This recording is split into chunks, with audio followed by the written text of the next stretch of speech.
Hamilton County Television Game Day. Tonight, we've got some great high school football action for you as the regular season comes to a close and the teams will be tuning up, getting into sectionals next week. We're going to be watching the following games tonight. We're going to be watching New Pal at Delta. That will be on the IHSAA TV network. South Putnam at Heritage Christian. That's on the Indiana SRN. Zionsville at Fishers on the Fishers Sports Network. We're going to have Carroll at Sheridan, the Shine 99, and also Oldenburg Academy at Covenant Christian. We already have some scores to report to you. At Sheridan, first two possessions, one for Sheridan, one for Carroll. The Sheridan Blackhawks are ahead of Carroll 7-6. Carroll did miss an extra point in that one. And over at Fishers, the Fishers Tigers take the opening drive and put it into the end zone and take a lead over the Zionsville Eagles at 7-0. So let's go and take a look at the rest of the games. No. Send us your scores. Send in our scores. Tweet the scores. Oh, one other thing. We will have scores at the bottom of the screen all night long, and be sure to follow us on Twitter. You can follow us on Twitter at HC Television, and also, if you'd be so kind as to report scores to us, let us know what's going on in the game that you were at or the game you were following, and you can send us those on Twitter at hashtag HCTV Game Day. Once again, HCTV Game Day. And over on the right side of your screen, you're going to see those Twitter reports. So we got a lot of things going on here tonight. A lot of great games to bring you. Perry Williams is over here tracking the Twitter. August LeCain in here with us tonight, keeping track of the scores. Jim Wofford at Master Control. And we are ready to go. Weissman takes the snap. Looking downfield, and incomplete. Number 3, Cole Wiseman's pass is incomplete. Pass is intended for number 80, Camden Cooper. Camden Cooper, the intended receiver. 37, Brandon Benbow. It's third down. Brendan Benbow there on the coverage. So 3rd and 6.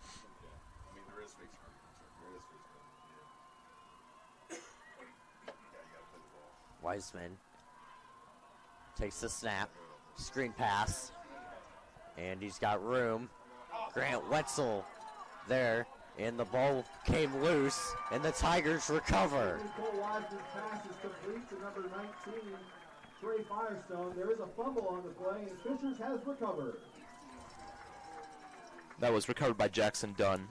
Trey Firestone there, the receiver that fumbled it. Jackson Dunn. Jackson Dunn recovered it. So Fishers will have the ball 1st and 10 on the Zionsville's 42. So now the Tiger offense will come back out.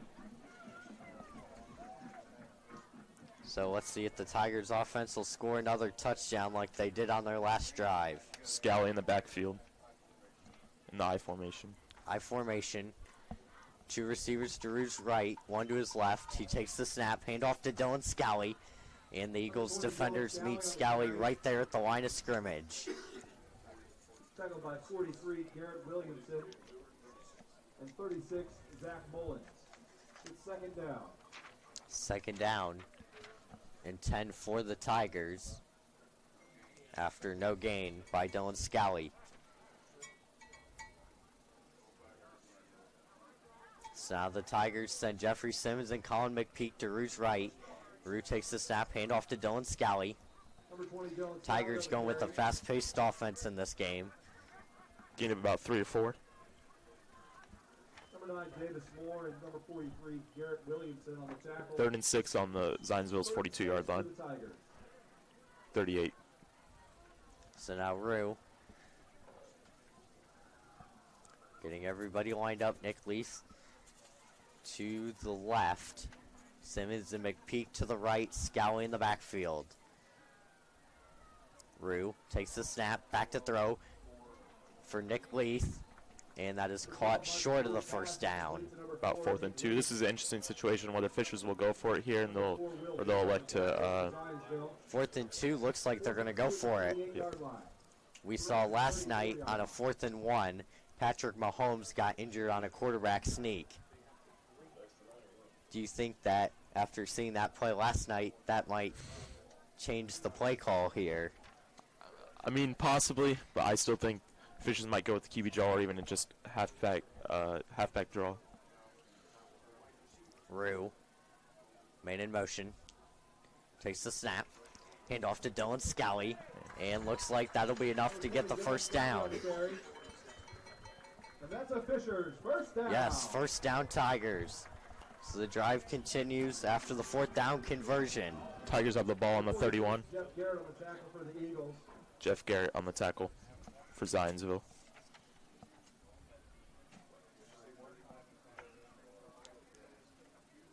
First and 10 at the 31. Rue once again under center. Takes the snap. Back to throw. Looking. Throwing for Jeffrey Simmons. Simmons will go up for it. Did he catch it? No, incomplete.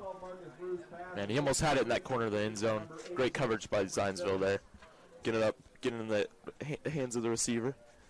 Yes, indeed. Good coverage without making too much contact to warrant a pass interference call. Second 10 for the Tigers at the 31-yard line.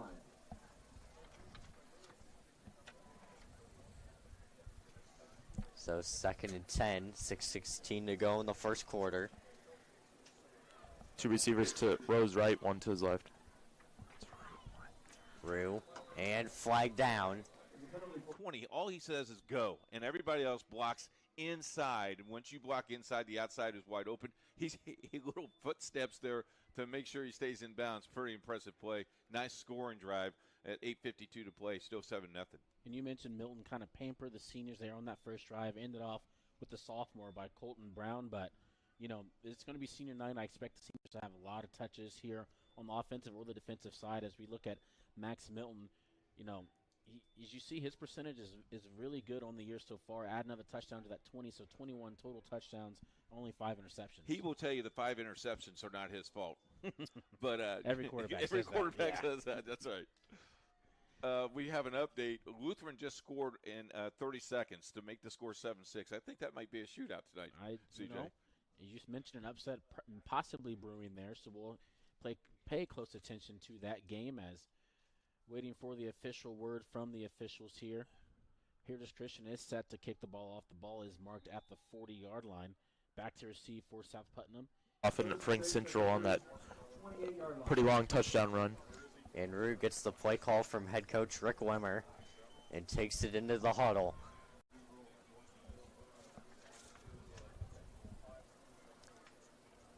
Rue lining up. 2 receivers to the right, 1 to the left.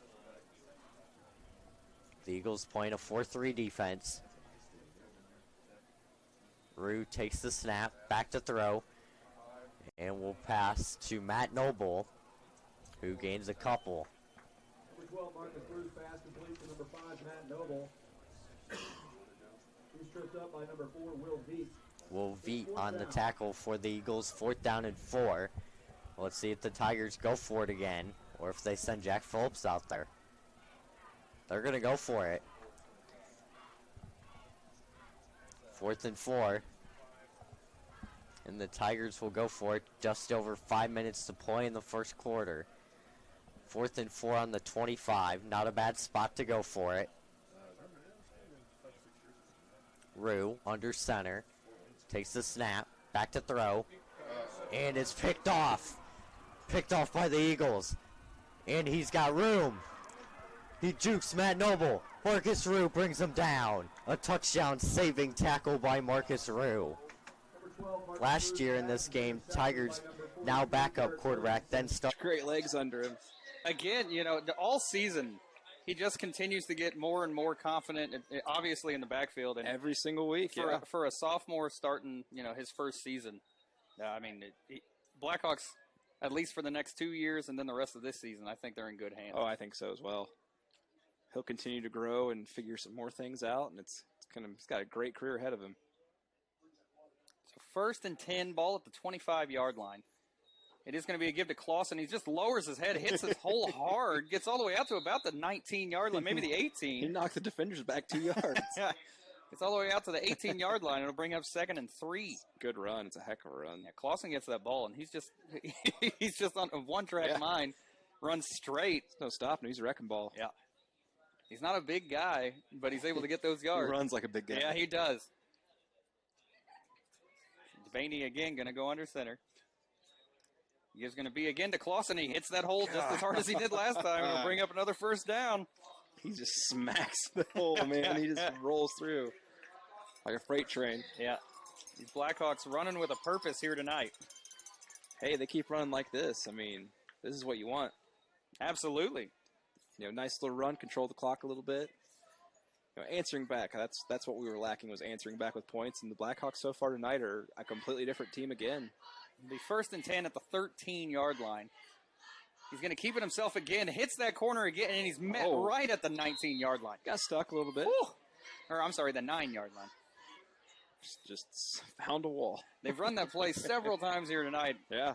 They're able to get 4 or 5 yards out of it every time, Every single time. So if it's working that way, keep on running. I don't know if I'd want him to keep getting hit that way. No, you don't want that ideally, but you want those yards for sure. So we'll bring up 2nd and 7. Ball at the 9. It is going to be a give to Clausen around the right side. He breaks a tackle. He's going to be through and into the end zone. Good job. Good run. Touchdown, Blackhawks. With 3:56 to go in the first quarter, Blackhawks go on top 13-6, not 7, 6. And 3 at the 8 for the Eagles.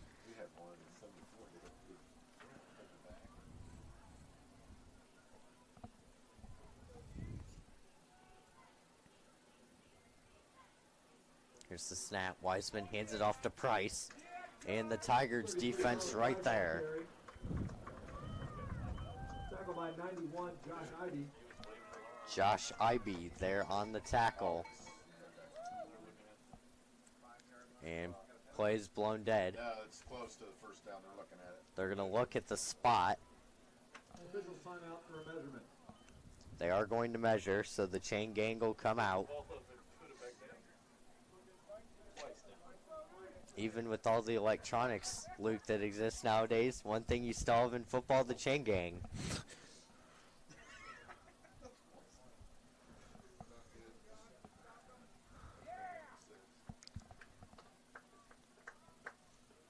And let's see.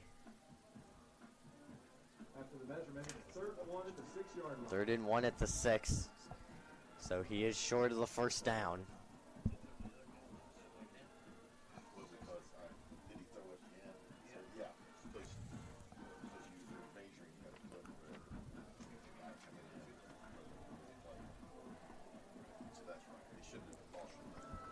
.351 to play. 3rd and 1 on the 6-yard line. So let's see what the Eagles do on this 3rd and 1. Wiseman lining up. Look for a likely run. Wiseman takes the snap and tries to run it himself. Let's see if he got the 1st or not. Wiseman on the carry. He's tackled by 38, Jeffrey Brown. Jeffrey Brown on the tackle. First and goal for Zionsville. 1st down, so it'll be 1st and goal. Ball will be placed at the 4-yard line. Ball at the 4-yard line for the Eagles.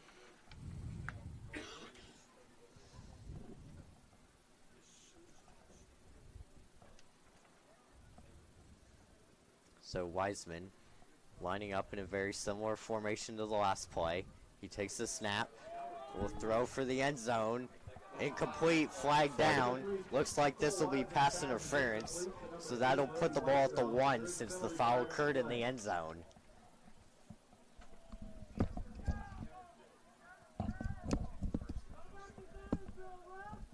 One of these things you can't have, penalties. Penalties will cost you games.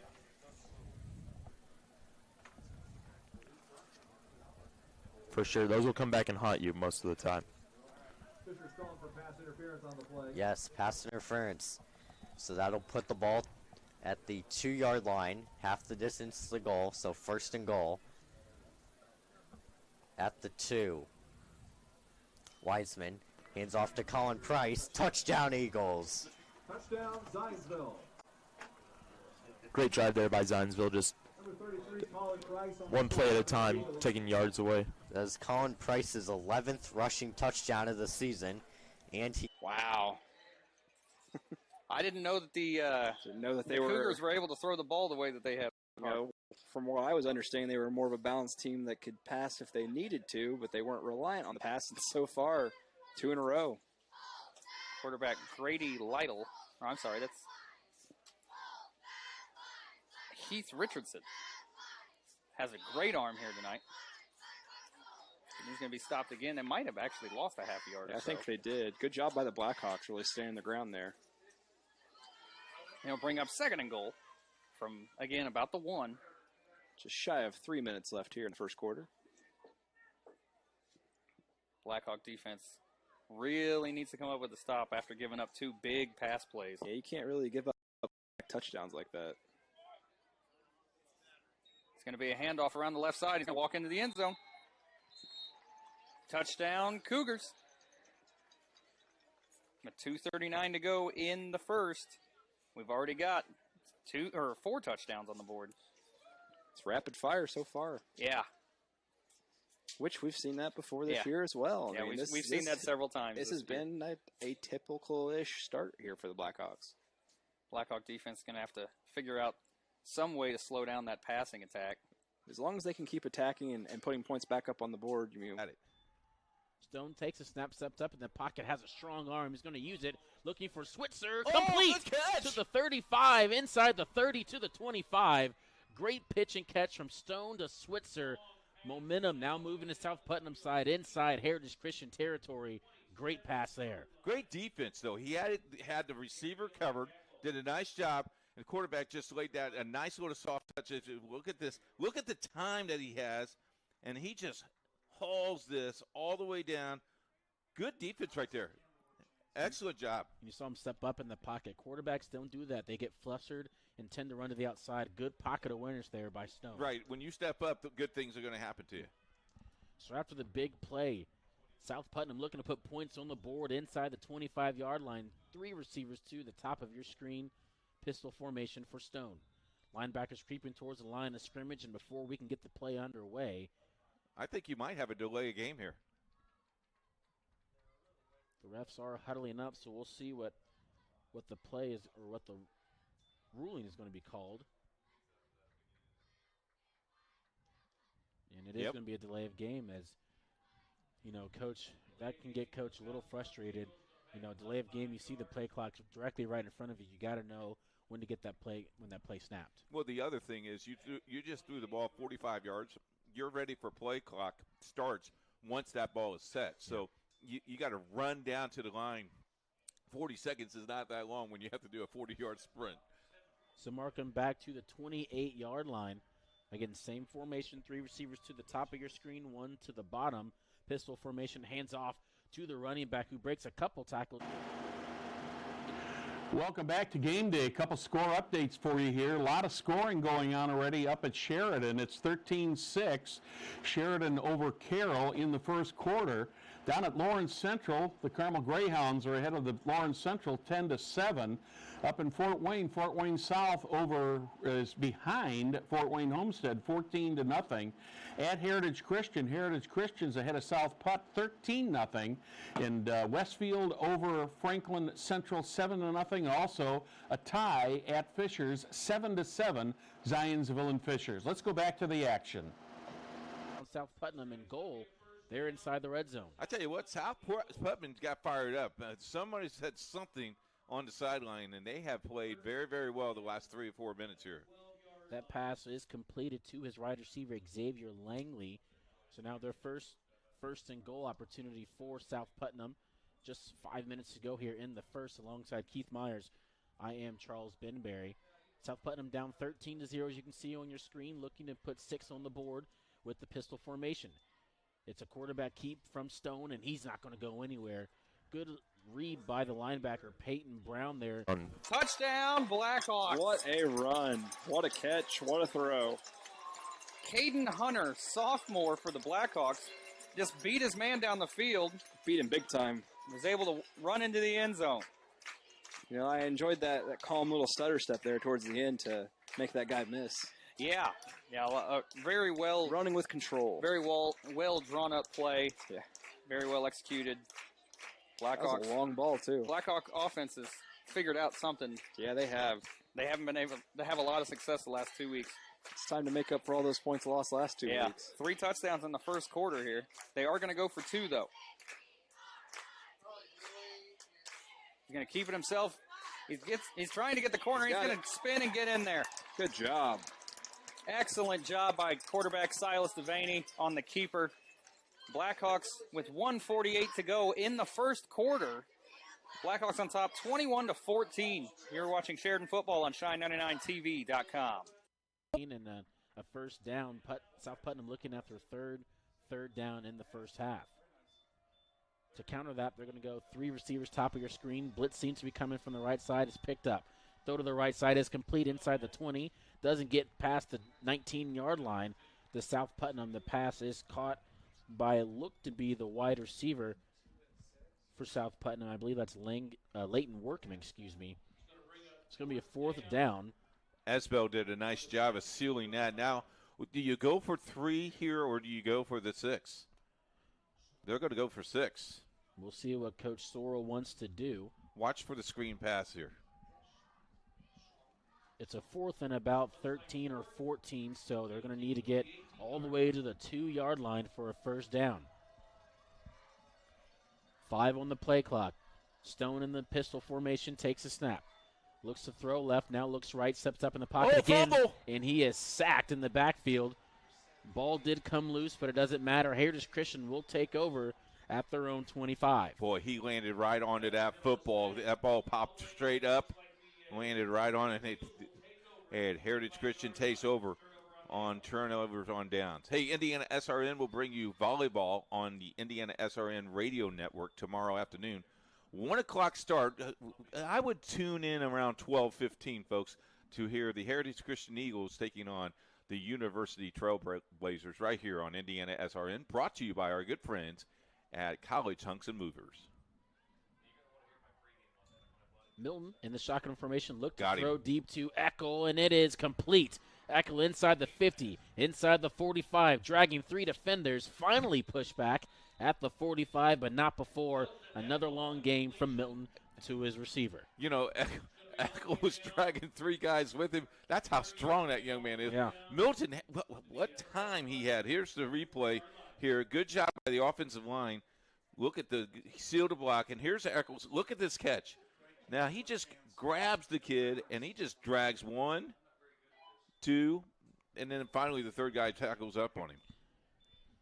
So big plays all about this first quarter so far. Heritage Christian has the lead to show it, though, 13-0, as Milton on a sweep to Colton Brown. He moves from left to right, gets a couple blocks. He's got another good run. Inside the 30, dragged down into the 30 to about the 26-yard line. Nice run there by Colton Brown. And here's another view from that catch. Harrison Eckel dropped right in the breadbasket, as us broadcasters like to call it. So a big play there, another big run by Colton Brown, and Heritage Christian continues to move the ball with ease. As we will continue to keep you updated with all our scores, this is going to shock our producer, Jerry Collins, but Guerin Catholic has not scored or touched the ball only 3 times. Roncalli now leads 28-0 with 7 minutes to play in the first quarter. Thompson in motion from right to left. Milton's going to fake it in his first bad play of the game. He takes the sack, pushed all the way back to about the 36-yard line. But as a young quarterback, I'd take that than throwing an errant pass and possibly getting a turnover. Yeah, but a nice job by the offensive line for South in there. Number 61 on that play. Jackson Wood really sealed that up and did a nice job. Here's the play. As you see, look at 61. Just takes the ball, wraps him up. Nice job. Good job. Head up. Little enthusiasm. Like the enthusiasm. You know those linemen love to get in the backfield and wreak havoc for the quarterback. The first sack for South Putnam in this game, as Milton again will look to throw. And he has a Peyton Brown wide open inside the 20. 15, lowers his shoulder, flips to the 10-yard line, gets up, and they got another red zone opportunity, does Heritage Christian. And Milton is looking sharp in this game so far. I tell you what, though, the flip, if I flipped like that, you would still need to get a stretcher for me because there's no way Nice job. Head up. Good job. 1st and 10. Red zone, as we mentioned. Every possession Heritage Christian has had, it has resulted in a red zone opportunity, looking to capitalize again before the end of the first quarter. To throw again. Fade route to the back of the end zone. Harrison Eckel can't make the one-handed catch. That was almost like a rebound in basketball. We'll see him do that in November. Try to bring it down, just couldn't. Nice defense there to knock that ball away at the right time. But when you have two receivers, 6'1" and 6'3", again, you just throw it up and have them use their blockout skills and go up and get that or football. Excuse me, I'm thinking basketball again. Go get it, big fella. Basketball, November 9th kicks off our basketball season right here at Heritage Christian as they take on East Central. That game was on the webcast at Indiana SRN. And a handoff to Brown up the middle. Keeps his footing inside the 10, inside the 5. Lowers his shoulder to the 4-yard line. Good run by Colton Brown. What looked to be nothing, maybe tackled in the backfield. He makes something out of nothing. Yeah, if you watch that replay again, one of the things that he did is he put his hand straight down on the turf. You're not down. Your elbow caused you down or your knee. Did a nice job at balance, and he's got this roll thing going. I think they're going to wait to the end of the period here. It's going to be a 13-0 at the end of one. Yep, a 4-second. It's back in 2011. This time on the ground across the 40, out to the 41, perhaps the 42-yard line. And the tackle being made that time by 33 Logan Brown. He is the leader along with Connor Bedwell, Jen, in the tackle department. They're going to be busy tonight. Yeah, he's going to have one of his better games. That was a much better defensive stand. Defensive linemen for Delta really stayed low, and they're going to have to stay low in this ball game to keep these holes clogged up. They have, as I mentioned, 4 receivers that they can throw the ball to. In fact, there was Lincoln Roth on the first pass. It is upfield and just over the outstretched arms of the intended receiver that time. That is Cody Howard was on the defensive side. It's number 3. That's Blake Austin, one of the wide receivers. I couldn't tell if it was a 3 or a 9. Yeah, it was 3 covering 3. Howard was covering.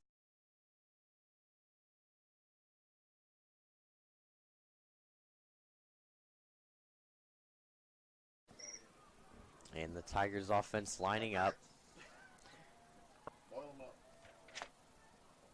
Rue. Reggie Cook Graham in motion. And fake to Graham. Handoff to Scally. Zionsville is doing a good job of keeping all the plays up front.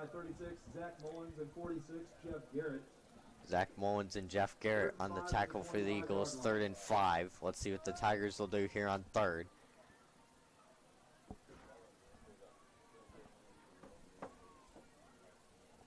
Fishers has plenty of options here. They can look to the pass game, or they can even halfback draw and hope to get Zionsville off surprise. And Rue awaiting the snap.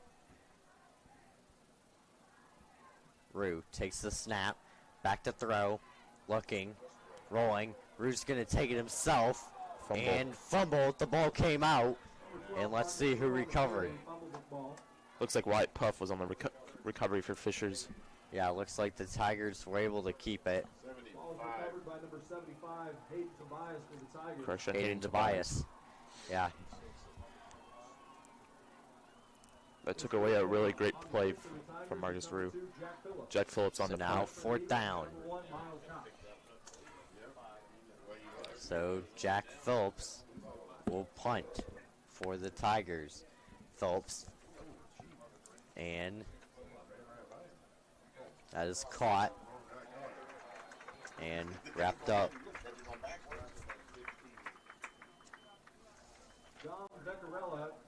Dom Veccarella on the return there. The Eagles will have a 1st and 10 at the 34. 1st and 10 for Zionsville at the 34-yard line. The football for the first time out to around the 10 and across the 10 out to around the 12-yard line, and finally across the 15 and to about the 17-yard line. And we'll watch Delta's Eagles go to work. Jan mentioned the fact they are offensively at 47.1 points per game, and they're going to have to get something going, Jan. It's going to be interesting to see how Brady Hunt runs this ball club? Does he try to keep the ball on the ground, or does he want to is he forcing himself into a throwing situation already? And they're a team that would prefer not to throw unless they just absolutely want to in the right position. So it's imperative they don't get themselves down here. They're going to throw on first down. Coming to the near side, the pass is caught by Cameron Levers. Pass complete to number 11. I think Delta knows they have to throw the football here. So I think this is a great call on first down. Boy, what a catch. That's a good catch at the 22-yard line. A gain of 5. It'll be second down and 5. Hunt on the year is 61 of 121 for 1,006 yards through the air. This time they hand off inside across the 25 to about the 27. That'll be very close to a first down. I really think the best thing Delta can do here is to put a drive together, pass, throw, get in a rhythm, get confidence, and that really can go a long way. The worst thing they can do is go 3 and out or barely move the football. Well, they've already proven they can get a first down anyway, which they've got the first one of the game right now. First down and 10. First time they've touched the football. Handoff is deep this side, circling left side, and just nowhere to go. And a gain of maybe a yard on that play, so it's going to be second down and long. Well, this is a power sweep left. They pull, they try to get the edge here, get New Powell to seal, but look at the pursuit angle of the linebackers for the Dragons. Do an excellent job of turning that thing back in quickly before it ever has a chance of getting outside. Wesley Stitt on the carry of that time. Second down and roughly a long 9, perhaps a 10, shoved out of bounds at around the 33-yard line. Well, they found a play here where I think they can get some confidence. They can know if they can get this play on a consistent basis. This is a good 5, 6, 7-yard play that they know they can produce on. Well, that's nothing more than a sideline pattern. He runs up about 5 yards, hits to the sideline. And it almost tempts the outside linebacker to maybe go for a steal, and if he does and misses it could be trouble. Third down and 5. They need something good to happen here. The pass is incomplete, and a fourth down situation comes up. That was the pass was a little late, and he was super covered, well covered, and now they're going to find themselves in this fourth down and punting situation, and here we go. New Powell's going to get what should be really good field position. So the punter coming in now for Delta is Zach Stanley. 13 punts on the year, 483 yards, an average of 37.2. So if he hits his average, New Palestine is still going to have pretty good field position. End over end kick that'll hit at about the 42 or 43-yard line. Takes a Delta roll down to around the 35. And in fact, they'll mark it down right at the 35-yard line. So, Jan, not the best of starts if you're an Eagle fan. No, not at all. Now, here's what the problem is with this New Powell offense. They're so diverse. They can run, they can throw. The quarterback's dual threat. What they do offensively, Bake, is tempt you defensively to get in a little closer, bring your linebackers back, or up a little bit, I should say. And as soon as you do that, then they get the long ball on you. So you got to stand your ground. You got to read. You got to play really solid defense for if you're Delta here. First time New Powell had the football, they ran 4 plays, covered 69 yards. A 58-yard run by Spiegel set up with the score, made it 7-0, and he'll angle over the right side and be knocked out of bounds right in front of the New Powell bench, right around the 40-yard line. Gain of 5, second down and 5. Well, Mr. Spiegel showed he can do some other things besides. Look at the block here by Charlie Spiegel. Hello. That's a great block around that side.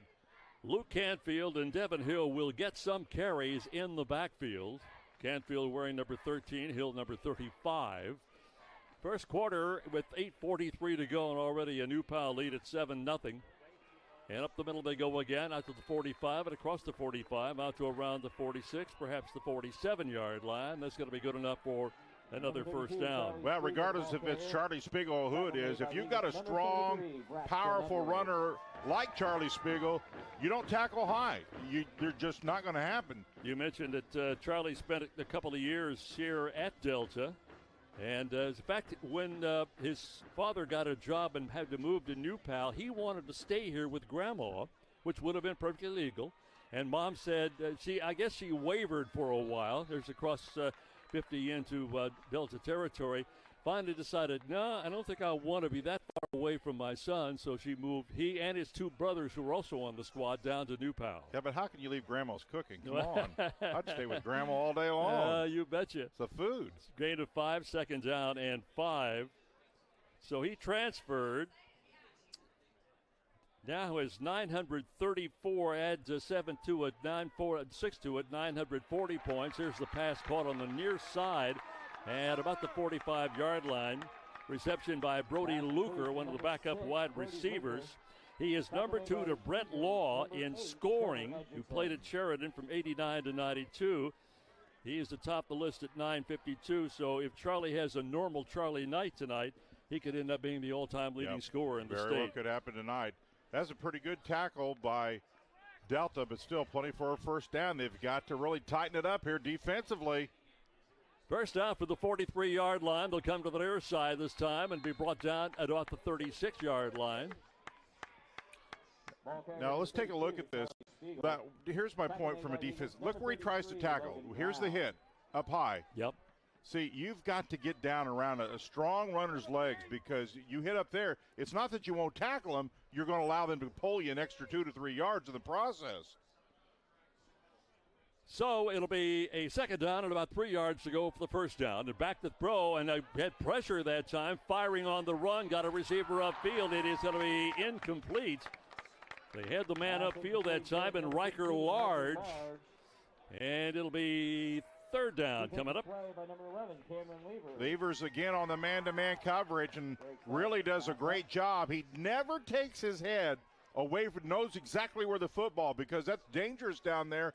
If you don't know where the receiver's at, where the quarterback and the ball are all at, if you lose the receiver, it could cost you, but he knew exactly where that ball was at. Mentioned Spiegel started here at Delta. He spent 2 years here, and in 2 seasons at Delta, had a nice little record going. Here is Rush.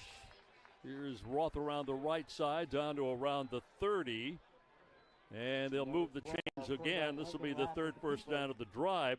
During the 2 seasons at Delta, Spiegel had 683 carries for 4,343 yards and 50 touchdowns. Those are his 2 years here at Delta. He's just continued to add to that legend. Well, and Roth is a good running, averages 9 yards per carry. You remember the Neelys, both the Neely brothers, great runners as well. That's Coach Ralph really likes dual threat type quarterbacks. Stood up right at the 27-yard line.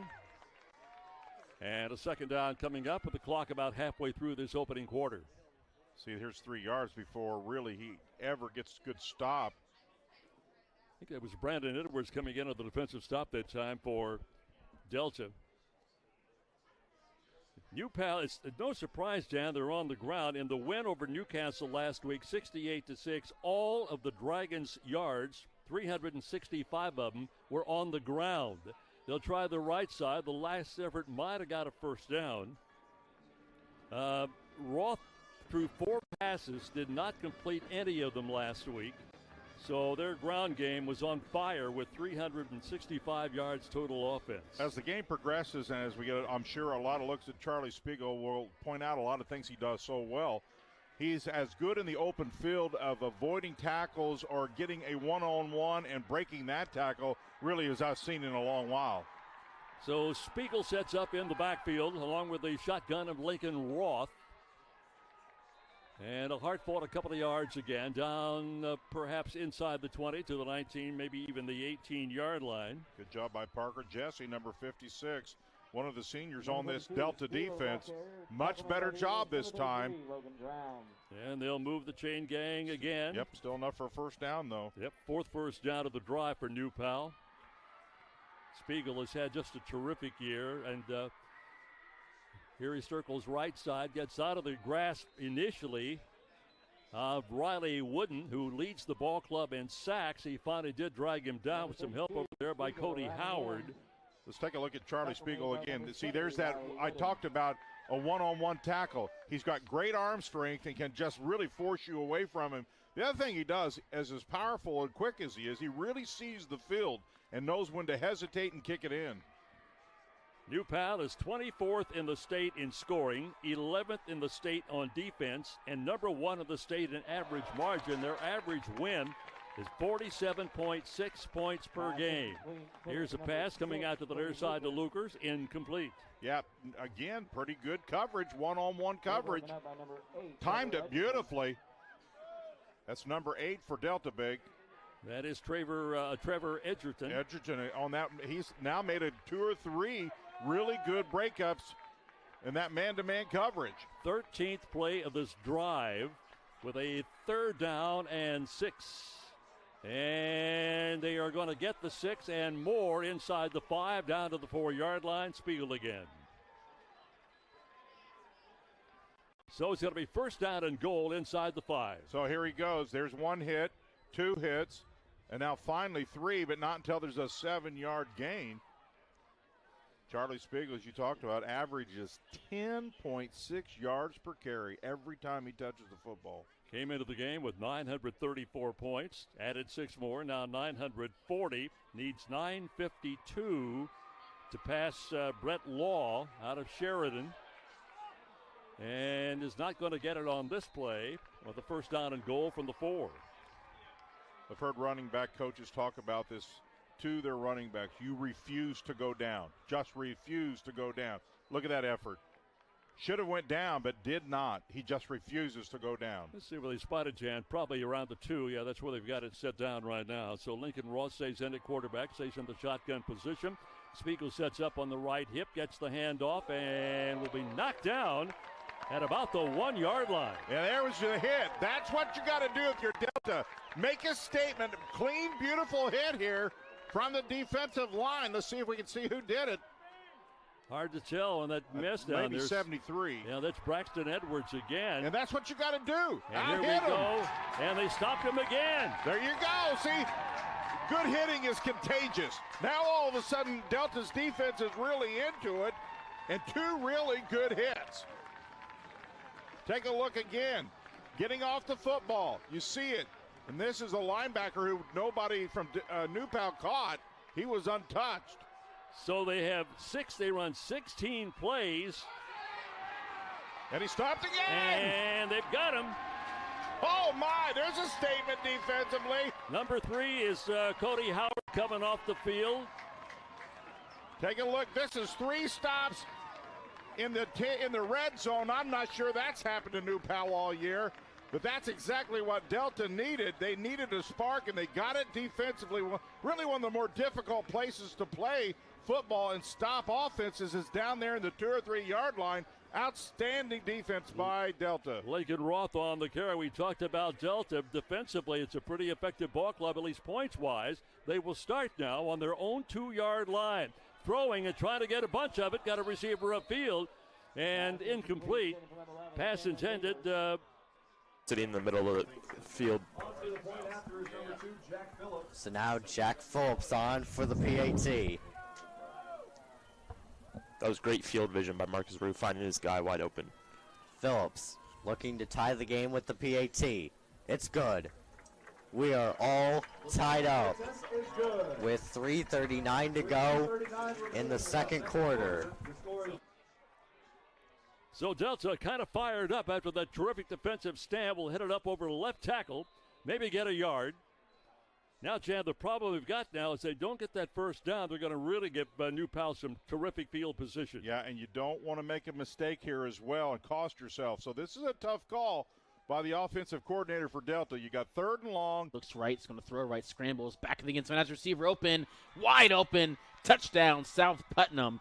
Stone to his wide receiver, Xavier Langley. And South Putnam, as you mentioned, scored on their key drive. They're right back in this game. I tell you what, the secondary was just fooled on that play and didn't know who was supposed to cover who. Nice play. Nice time for the quarterback as well as we look at this replay. As you know, everything's wide open, and it just looks like they got fooled. And nice job keeping his feet in bounds. You throw those back end zone passes. You got to have one in high school. He got both down just for the safety. As the snap is down, low snap. It looks to be blocked at the line of scrimmage. Either way, it's going to be no good. So 2 extra points missed here in this first half. That makes the score 30. First to goal at 2.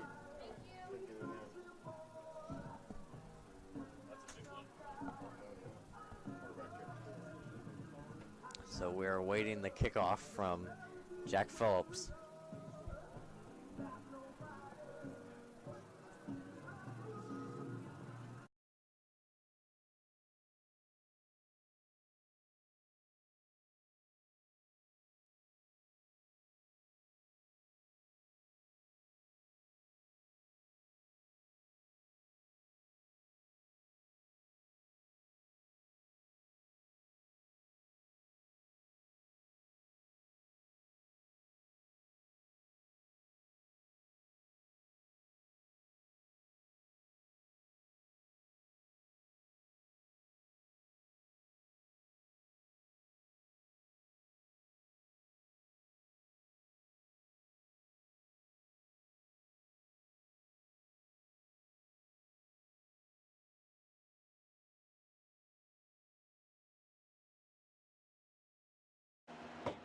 Welcome back to the Hamilton County Television Studios Game Day Update. All of these scores going into the second quarter.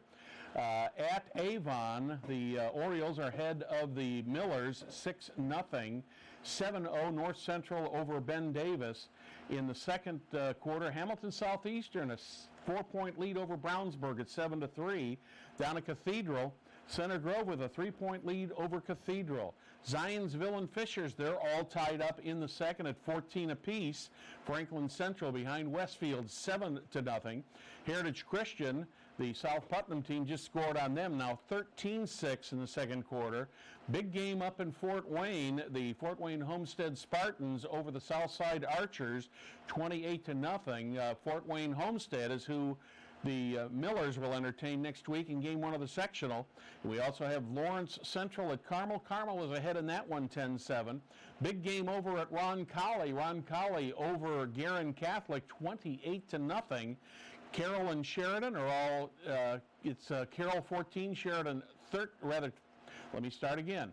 Sheridan 21, Carroll 14. Let's go back to the live action. Remember, send us your scores on Twitter. Hashtag HCTV Game Day. You touch the ball or marked all the way down at the one. The refs are huddling near the top of your screen, so we'll have to wait and get that call. But, you know, Heritage Christian was not expecting that call. They expected to get another kickoff, but facing off a team against this, South Putnam needs the ball in their hands as much as they can. Yeah, by rule, you cannot advance a onside kick. The ball was recovered cleanly, and that's where you will start 1st and 10. The ball on the 44-yard line. Great play for South Putnam. Great break for Heritage Christian. Yeah. So now South Putnam has the ball after the onside kick after just scoring on their last drive. Stone staying just inside the 50-yard line. Ball's marked at the 44. Stone will take the snap, look to throw left. Again, steps up in the pocket, uses his legs this time. Can't escape the defense as he's going to be sacked in a tackle for a loss of about 2 there.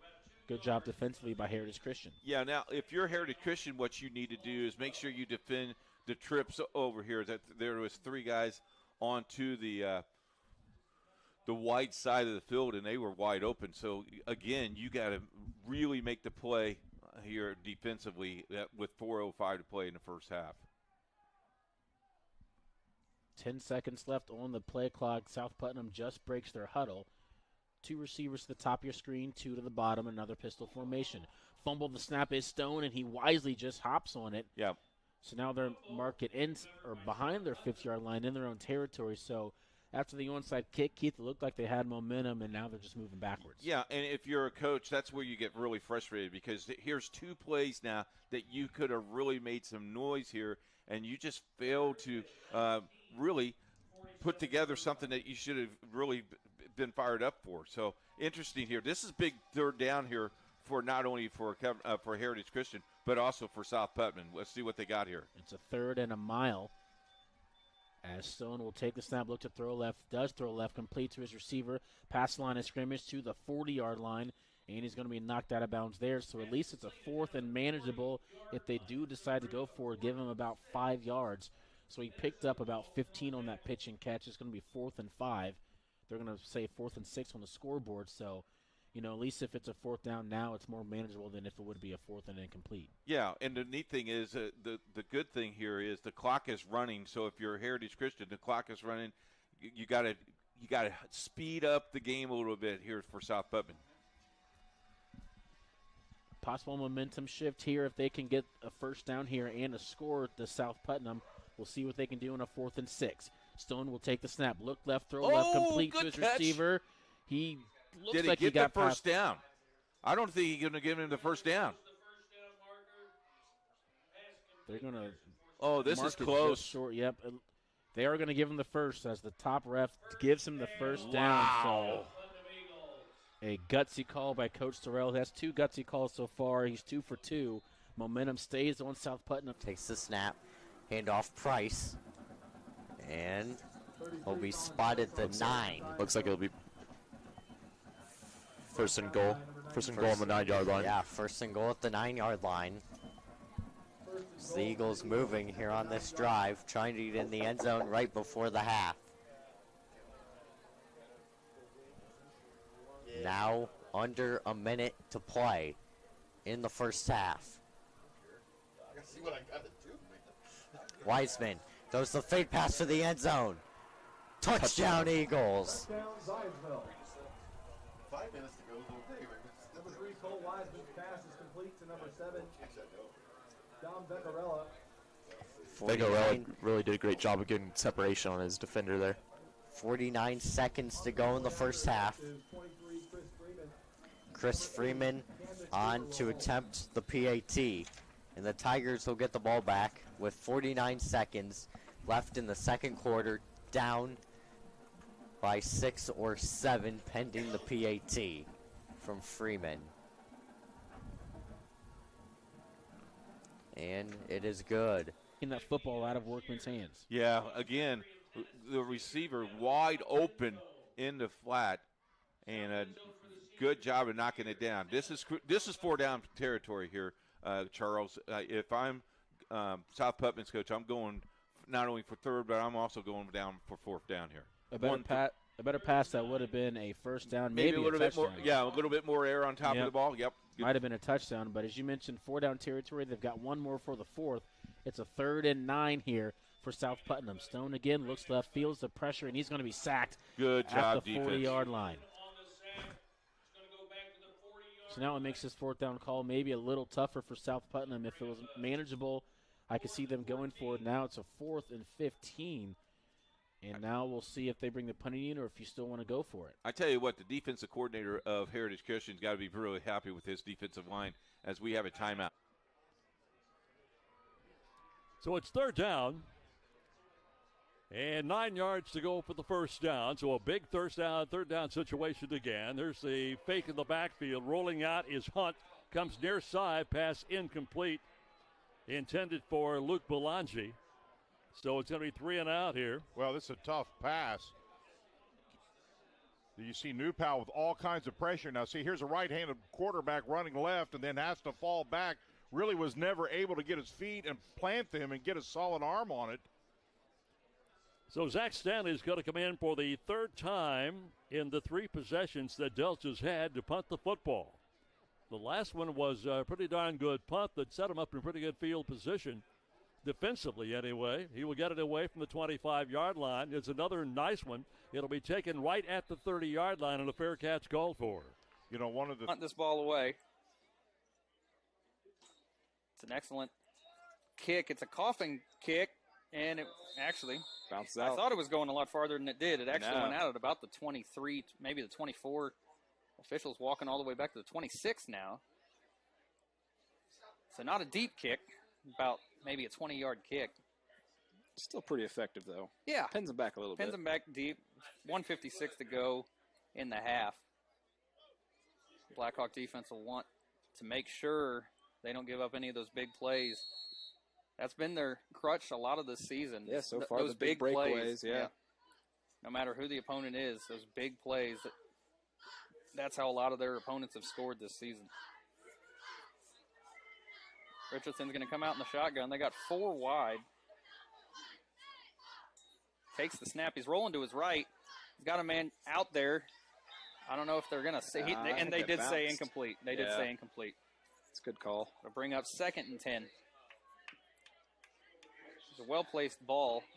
Receiver just a little short of it. Bring up 2nd and 10.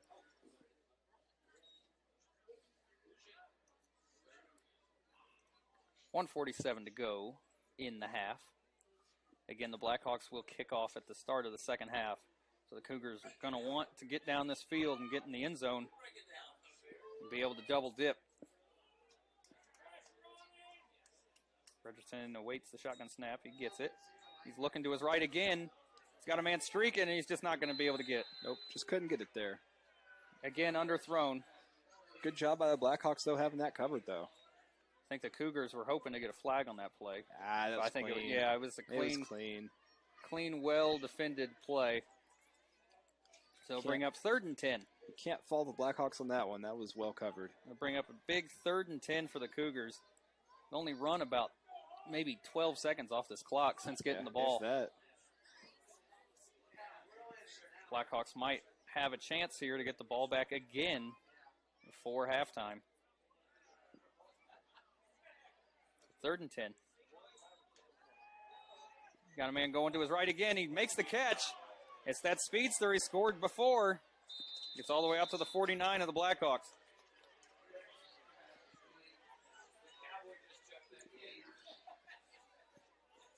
So 1st and 10, ball placed at the 47-yard line. Center's already set. Yeah, he's ready to go. The official's just slow to get up there. Right. He's going to drop back, roll out to his right again. It's going to be underthrown. It's kind of just a throwaway. Yeah. They tried rushing to the line, and nobody else was rushing to the line. Yeah, So right. They kind of ran up there for nothing. I don't know if they were just trying to catch the Blackhawks off guard there or what the thought process is, but this team's full of little tricks, it looks like. So it'll bring up 2nd and 10. Again, the ball at the 48-yard line of the Blackhawks. So much trickery, you'd think George Gilbert was in charge. And there's the Gilbert shot. Start a segment there, the Gilbert shot of the week. Yes, there you go. Again, takes the snap. He's looking to his left this time. He's got him. Nice catch by number 21 of the Cougars. He's going to be taken down at the 25-yard line. You know, they're making great catches, but at least the Blackhawks have been there to somewhat stop them. Number 21, Lance Richardson on the reception. Timeout, Carroll. So, with 1:22 to go in the half, Blackhawks on top of the Carroll Cougars, 21-20. You're watching Sheridan Football on Shine99TV.com. And Miller on. An opening to a dual threat running quarterback like Roth. First down and 10 for the 48-yard line. Back to throw. They've got a receiver upfield and wide open. And the pass is caught, and they're going to go all the way to the end zone. A 48-yard touchdown pass. Exactly what I talked about earlier. They are so effective running that football that you as a linebacker, strong safety, and safety, you have to respect this running game so much. And there you see a little bit of a mix-up in the secondary. One guy came up, and the other had to recover, could not recover in time. And the pass was perfect. So Luker gets the 40-yard touchdown reception. And they will go now for the point after from Alex Krupp. New Pal does not have to pass the ball a lot, but when they do, it's usually pretty effective. Here's the kick. And it is good. So with the score, 14-0 in favor of New Pal. With 9:02 to go in the opening half. They're saying his foot was out of bounds. He did make the catch. So you've got 5 seconds here, Keith. Do it again. Same play. And we'll see if Coach Ray agrees with you or if he's going to send out the kicker to get 3 points and go into half up 10. Ready for play clock is at 20 seconds. He's going to call a timeout and talk about this. And that's exactly what he does. So a timeout is called by Heritage Christian. There's a replay of that there on your screen as our cameraman getting up and close with Gary and Sharp there on the sideline. Was he actually in a uniform that time? Was that a helmet cam shot? Helmet cam. Seems like the Cougars are getting pass reliant here. Well, they've had a lot of success through the air, and especially trying to get down the field using as little clock as possible. The two defenders get a little bit of mix-up, and one thought he was going, the other did not, and that was enough to give him a separation, and that's... It's just, did he make that? He did. The official saying he made that catch. Really? The official saying he makes that catch. It'll bring up 1st and goal at about the 4-yard line. I thought he was laying on the ground. He might have been laying on. He might have made that catch while laying on the ground. Yeah. I don't know.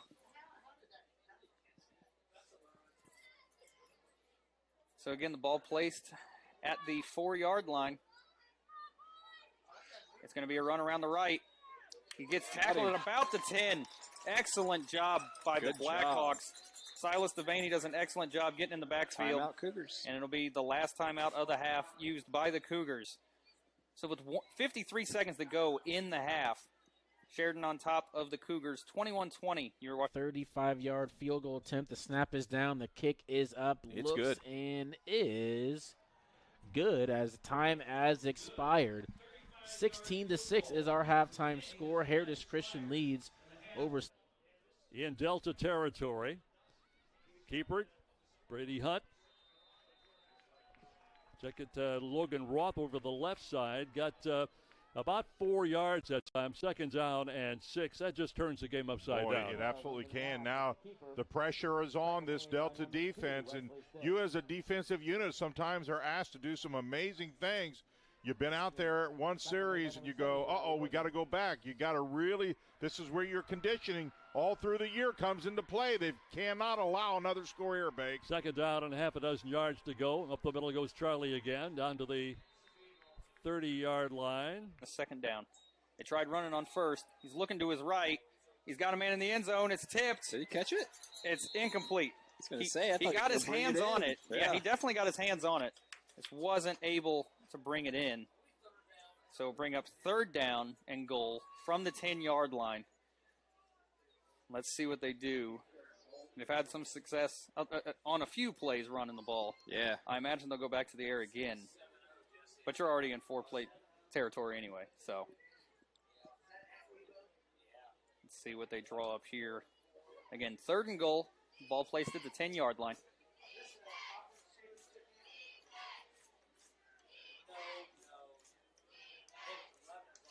Takes the snap, looks to his left. He's got a man crossing. Oh, and they're going to throw a flag. Flag him. Man, I don't know about that one. Terrible decision, but they're going to throw the flag. Yeah, that's a questionable call there. Yeah, they're going to call pass interference on the Blackhawks. Well, it was a matter of time with this many passes. We were going to see something like that. Yeah, I think the defender going after the ball, but the official saw it a different way. Yeah, questionable. All right, well, shake it off. Move on. I mean, really, all pass interference calls are questionable. It's It's a judgment call, and the back judge decided that was enough contact to constitute a flag. So it will be, again, still 3rd down. I'm too used to college and pros where it's automatic 1st down. So it's still 3rd down, 3rd and goal. Ball placed at the 5 now, so they got a free 5 yards. Snap is good. He's looking. He's got a man across the middle, and it's going to be batted down. Good job by the Blackhawks. Excellent job by the 2 yards, only 1,200 yards behind Spiegel, and now all the way into the end zone for the touchdown. Got a penalty marker down, but they are signaled touchdown. At least I thought I seen a flag over that wide side.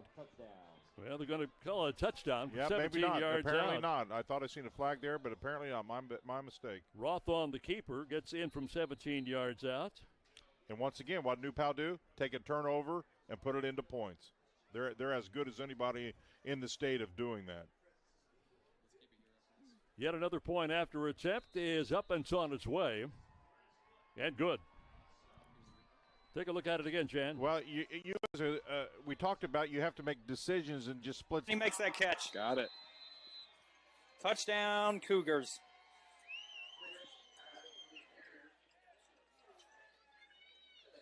Number 4 on the reception, Aiden Ayers. Again, he's been a big factor in their offense here tonight. Yeah. He's a quick speedster. Him and Metzger really look similar when they're running out there. Yeah.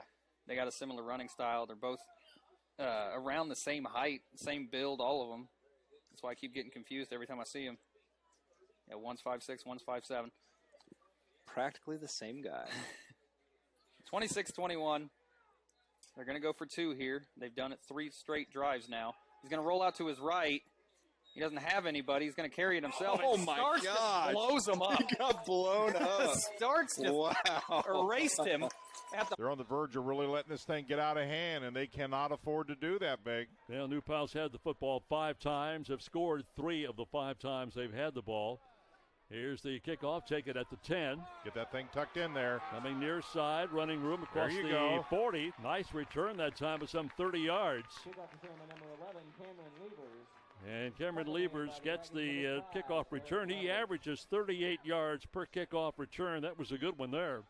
And Yeah, he it brings was. it out to right at the 40-yard line. Yeah, this is a pretty good starting position, Big. They've got to find the end zone here. Let's just call it what it is. Yeah, they need to get into the end zone. They've got to halftime, get yeah. some points, and they got to find some momentum. They've got to let this offense, more importantly, stay on the field. The defense have lived on the field. Here's a handoff, circling far side. And out to about the 45 again, for about 5 yards on that run.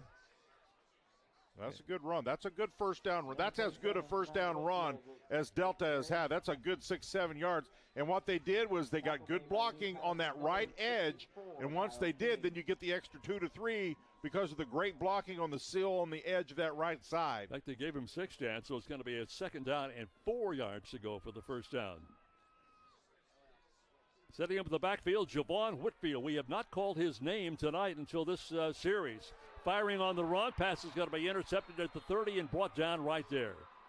Pass intended for Cameron Levers. Intended for number 11, Cameron Levers, intercepted by number 5. So another problem again defensively or offensively for Delta.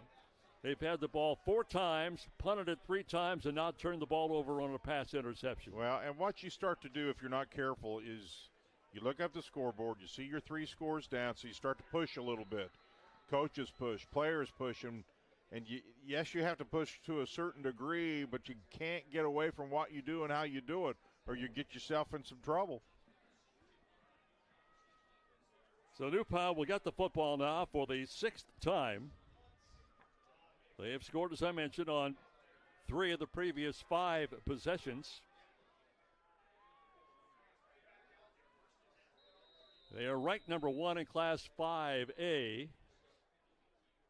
And a delay of game called against New Paltz. Sagarin, which has a multitude of factors involved as far as ranking teams, has them number 4 in the state. And John, one of the things that you and I chatted about and would concern you if you're a ball club with a perfect record, their schedule is ranked 109th in the state as far as difficulty is concerned. Firing incomplete. Good stop by Wesley Stitt. There was a marker down again.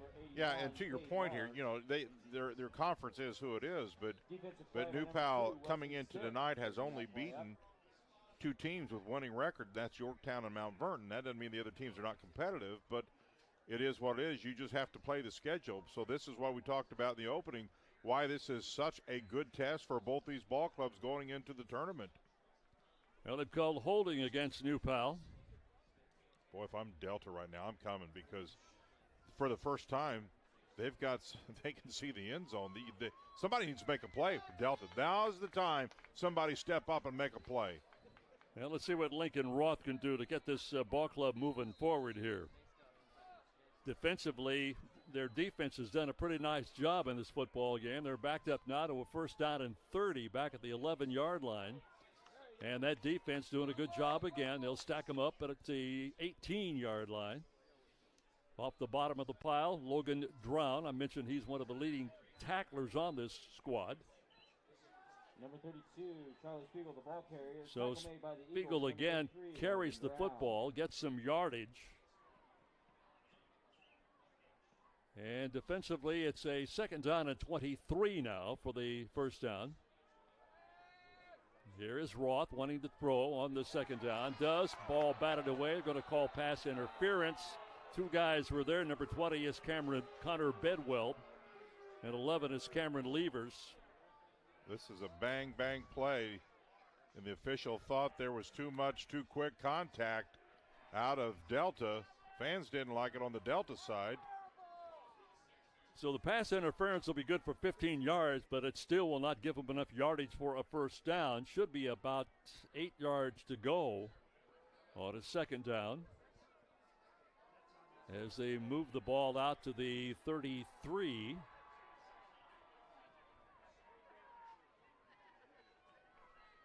Clock at 5:22 here in the half. At halftime, Jan, with our game starting 30 minutes late, we should have a ton of football scores we'll run by the fans at Hopefully halftime. we'll have that.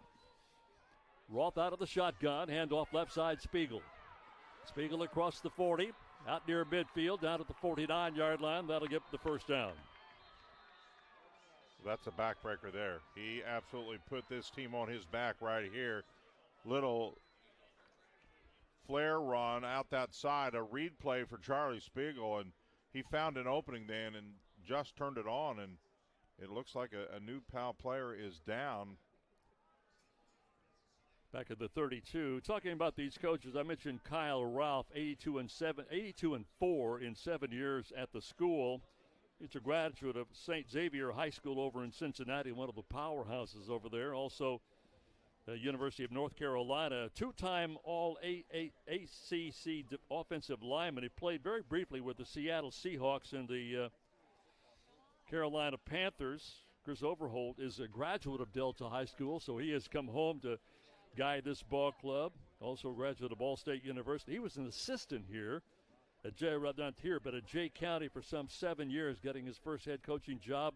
4th year at the school, a record of 27-15. Right now, and I talked to you about this earlier, that Coach Ralph, right now at least, is the winningest active coach with a 95% winning percentage. Right behind him is Nick Hart from Gibson.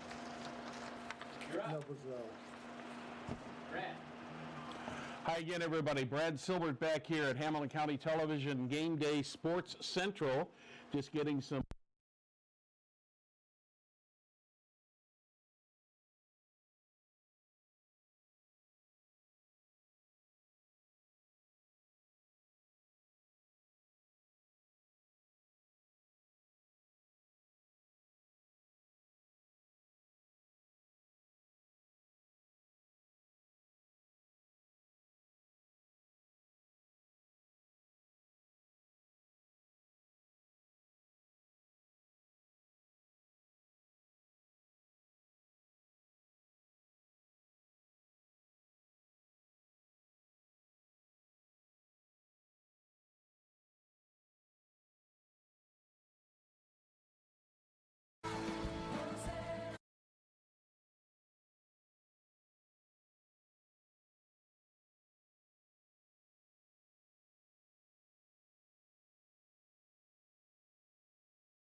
Perry and I were just talking about this a little bit ago. Ron Colley over Guerin Catholic, 35-0.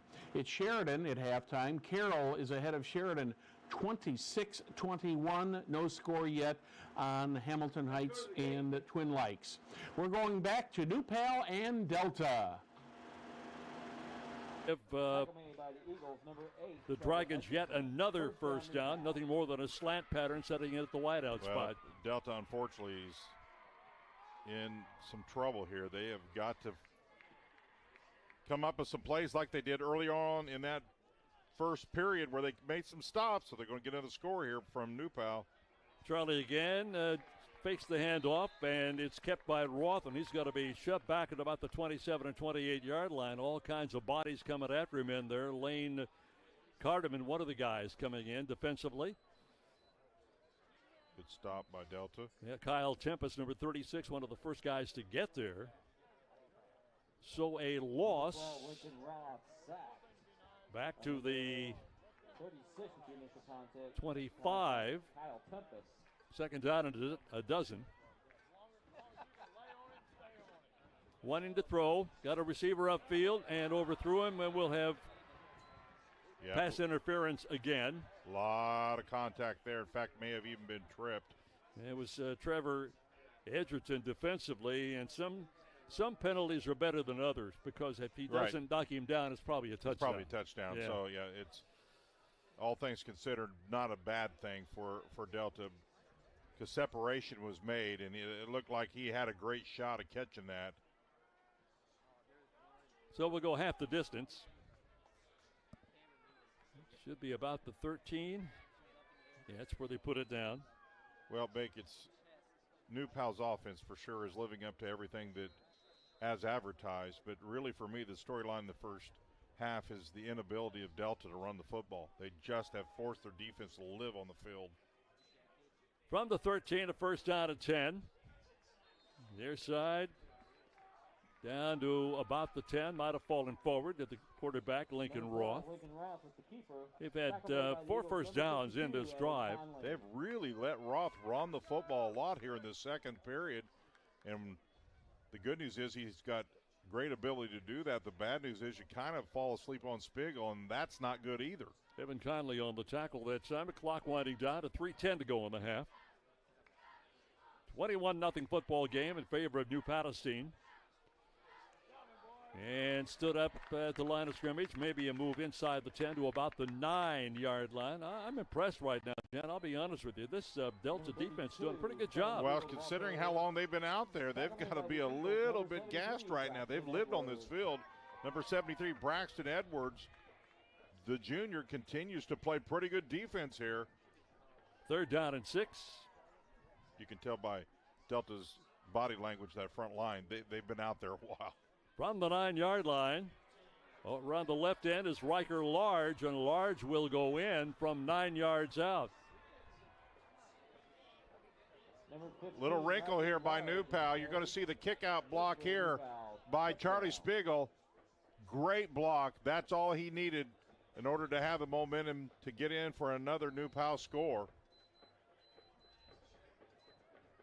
3rd touchdown of the second quarter. Is it safe to say, Bake, it's a well-oiled machine? It truly is. I'm not really surprised, Jan. This is a heck of an effort they put together down in New Palestine. Point after is good. And we will take a break. There's your score. New Pal 28 Delta nothing on the IHSAA Champions Network, presented by Indiana Farm Bureau Insurance. Being a licensed sports official is a great way to make a positive difference in the community and support the over 160,000 Indiana student athletes that participate across 22 IHSAA sports. Sports officiating allows you to stay connected to the game, become a role model for our young student athletes, earn extra money, and support the patrons and communities of our IHSAA member schools. To learn more about becoming a licensed IHSAA official, log on to ihsaa.org/official. 9 plays covering some 69 yards. A 9-yard touchdown run by Riker Large at the 2:29 mark of the second quarter. Makes it 28-0 now in favor of New Palestine. The Dragons, as I mentioned a while ago, last week knocked off Newcastle 68-6. And all of their offense, 365 yards, came on the ground. And that's been the secret. Their ground game has been really, really good. At the 15 on the kickoff reception. Out to the 30, a gain of 15 yards on the kickoff return. And with 2:23 to go, Jan, same old song we sang a couple of minutes ago. Delta needs something good to happen. Got to find a way to get a spark. You've got a whole half to play here, and you got plenty of time right here. The absolute best medicine the doctor could provide here is to get some momentum, get a score of some sort before halftime. Nothing better than that if they could find a way to do it. The longest drive that Delta's had here in the second half was the opening drive when they ran 5 plays and had to punt it. So they have just had nothing going offensively. The last time they had it on the second play, the interception. Here is the fumble, and it's scooped up by Brady Hunt. He'll lose yardage. Well, good teams, both offensively and defensively, can also make other good teams not look near what they are, and this is what you're seeing right now with New Pal's defense. They have played outstanding. Well, that was really a miscue right there. I'm not sure that Hunt ever had his hand on the football. So a loss of 9. It'll be second down and 19. Delta can score. We mentioned that earlier. They are averaging 47.1 points per game, and they've got a goose egg showing right now. We'll try the right side with Spencer St. John. Now check it. That's Whitfield, not Spencer St. John, number 27. Tackle made by New Palestine's number 81, Cade Large. And he'll go out of bounds, and that's going to stop the clock at a minute 27 to go.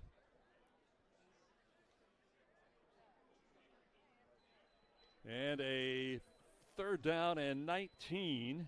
Going the wrong way, big guy. Boy, you know, you say, what adjustments can you make at halftime? Okay, Bake, what adjustments can you make at halftime? I mean, you'd love to throw in a wrinkle. At the end of the day, you've got to find a way to at least keep the running game honest. It's not a team in Delta that enjoys or wants to throw all the time. That's not the way they're built. So Delta will take a timeout. Well, the problem is twofold, Jan. Number one, Delta's defense, which has been probably the strong suit for them, has not been able to stop. After that one defensive stop down to the 1 yard line, as you point out, they're on the field way too long. They've not been able to stop the drives of New Pal. Secondly, the offense of Delta, which we talked about being able to score, has not been able to do anything as far as moving the football is concerned. They had to punt on the first 3 possessions. The fourth time they had the football, a pass interception. Yeah, you talk about how great a defense is. Well, the best defense is when your offense is out there. Yep. Because then your defense doesn't have to play, and they're moving the ball and scoring, and the other offense can't score. And I hate to put it like that, but the fact's a fact. Their offense has just not been able to maintain and really get first down plays. They have got to move the chains, keep first down, stay on the field. Unofficially, Jan, I had them with 2 first downs. Yeah, and that's just, you're going to beat New Pal. You got to move the chains. You got to be productive on first down. And we said in the opening, on the road, if you're New Pal, you want to run the ball effectively, and boy, have they ever. So we'll try it again from deep in their own territory. Here's the pass upfield. It is caught by Wesley Stitt. And he'll take it out across the 35. And that's still going to be short of the first down and a fourth down. Now what do you do here? Well, what they're allowing, because New Pal with the big lead is playing really a deep zone. And so they're trying to keep everything in front of them. So the long pass is almost not possible. So the only thing they can get with a minute, 2. And Max Milton running from the sideline and getting the from Coach Ray as he now breaks the huddle. 14 left on the play clock. It's going to have 2 receivers top of your screen, now 2 to the bottom. And Milton will look to throw. He has all sorts of time, steps up a little high for Harrison Eckel. That's not something you'll hear us say most broadcasts, high for Harrison Eckel. And it's going to be a third down, 2. Not so good plays for Heritage Christian, and they're looking at a 3rd and 15. Milton was dancing a little bit as well. Maybe should have took his time, maybe stepped up in the packet there, see what happened here. Big time 3rd down and 15 here. So Milton again will be in the shotgun. Same formation as he's had all game. 2 receivers top and bottom of your screen. Milton will look to throw. Throw right middle, across the middle of the screen, complete to Peyton Brown, first down and more to the 40-yard line. Gains about 20 yards on that pitch and catch. Nice catch there by Peyton Brown, using both his hands, brings it into his body, and that's a first down for the Eagles. The thing what Colton Brown did, too, is once he catches the ball, he went up the field. He did not go anywhere else but up the field. Nice. That is exactly what Fishers wanted to do coming out of the half. Get up, score quickly, stop Zionsville on the first offensive possession. Scally did a great job there finding the hole and just going straight through all the way to the end zone. And now Jack Phillips will come on to tie the game. After the way the first half ended, we did not see this coming. Jack Phillips, it is good. We are tied. Covenant Christian leads Oldenburg Academy 27-0. Roncalli all over Guerin Catholic 42-7 with 2 minutes to play in the 3rd quarter.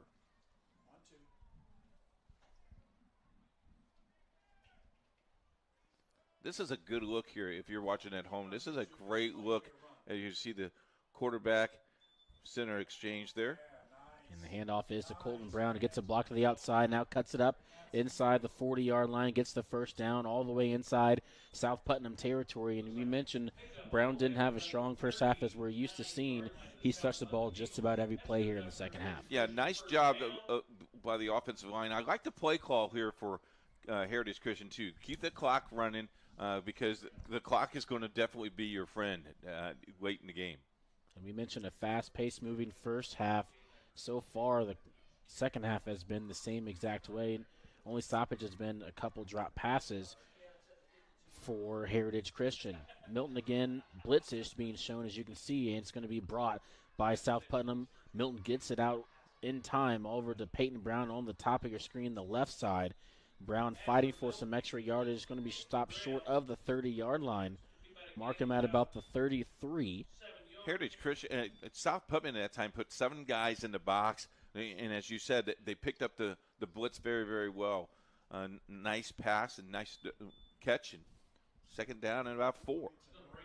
And that's something that you have to know from, if you're the quarterback, Max Milton, you got to know who the Mike, Sam, and Will linebackers are, who's blitzing, and make sure you communicate that with your offensive line.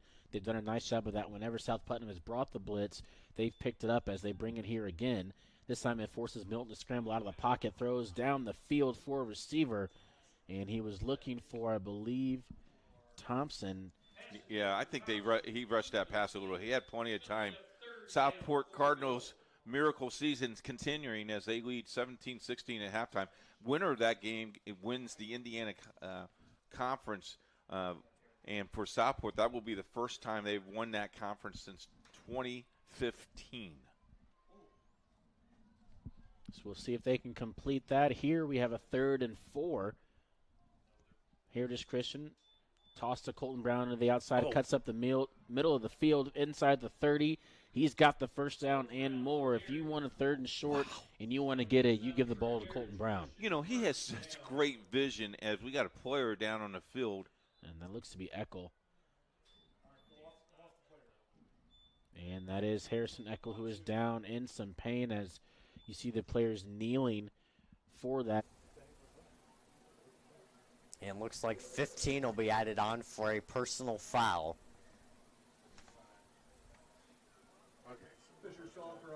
Looks like Zionsville will have the ball in the 45. Unsportsmanlike conduct called on the Tigers.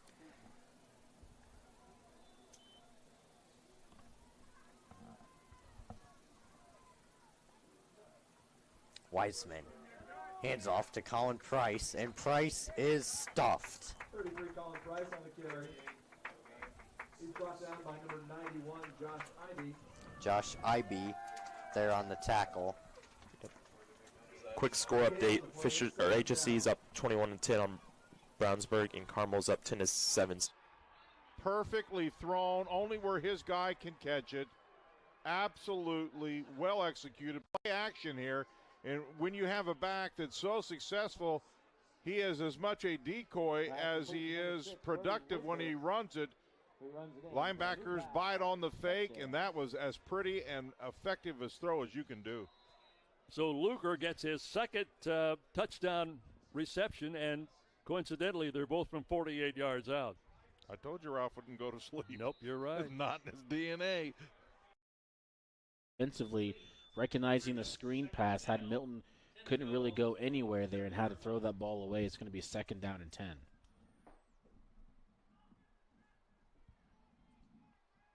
So Heritage Christian started at their own 25-yard line. They've moved the ball all the way inside South Putnam territory at the 27-yard line. And now a 2-receiver set will be at the top of your screen. One to the bottom. You might want to see the draw here. Nope. It's going to be to Colton Brown, who cannot escape a tackle. Good shoestring tackle there from South Putnam. I believe that was by Hayden Switzer. Not allowing Colton Brown to cut the ball back to the inside. It's going to be a 3rd down and long for Heritage Christian.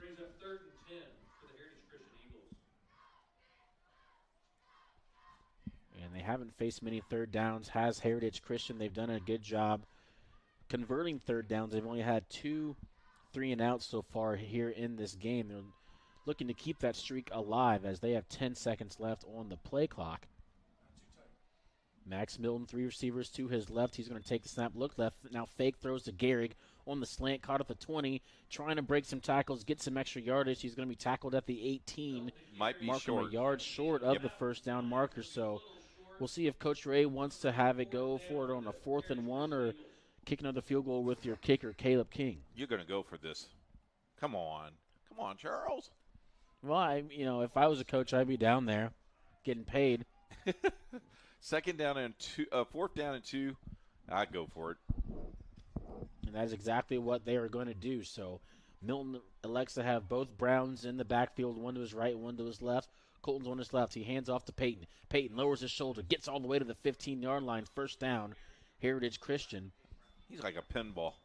I mean, Yeah. He's just aggressive, runs with the heads up. And he plays both sides of the ball, so he not only is he on the defensive side, he's on the offensive side. And now the ball is at the 15-yard line, first down, Heritage Christian. 2 receivers, that's Thompson and Sharp to the top of your screen. Gehrig is at the bottom. Both Browns again in the backfield. Hand off to Peyton Brown. Peyton Brown breaks a couple tackles at the 10, at the 5. Knee is down. They're going to mark him down at the 3-yard line. Good strong run there by Peyton Brown. It's tough enough to stop Colton Brown, but now when his brother comes in, Peyton, he's running like this. It's hard to stop this team. Yeah, both Browns are having a nice game tonight. We're under 6 minutes. We'll be under 6 minutes to play at the end of this snap. So, nice quick quarter. I would give this ball to Peyton. Both Browns again in the backfield. Let's see who will touch it as Milton calling out an audible at the line of scrimmage. Sees something with the defense. It's going to be handoff to Colton Brown. Lowers his shoulder. Tries to get to that goal line. Does he make it? Looks to be stopped just short. So game had a few touchdowns, I believe, in the Another passing game. good all-around Blackhawk player. Yeah. It's incredible how deep these sophomores are. Yeah, I can't believe it. Good things to come from these Blackhawks in the future. Snap is down. The kick is up.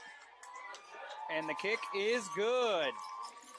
So, just under 2 minutes into the second half. Brown and Peyton is still fighting for some yardage. He does not get the extra effort. So, 2 good plays there by South Putnam. Their defense not allowing the inside run to happen.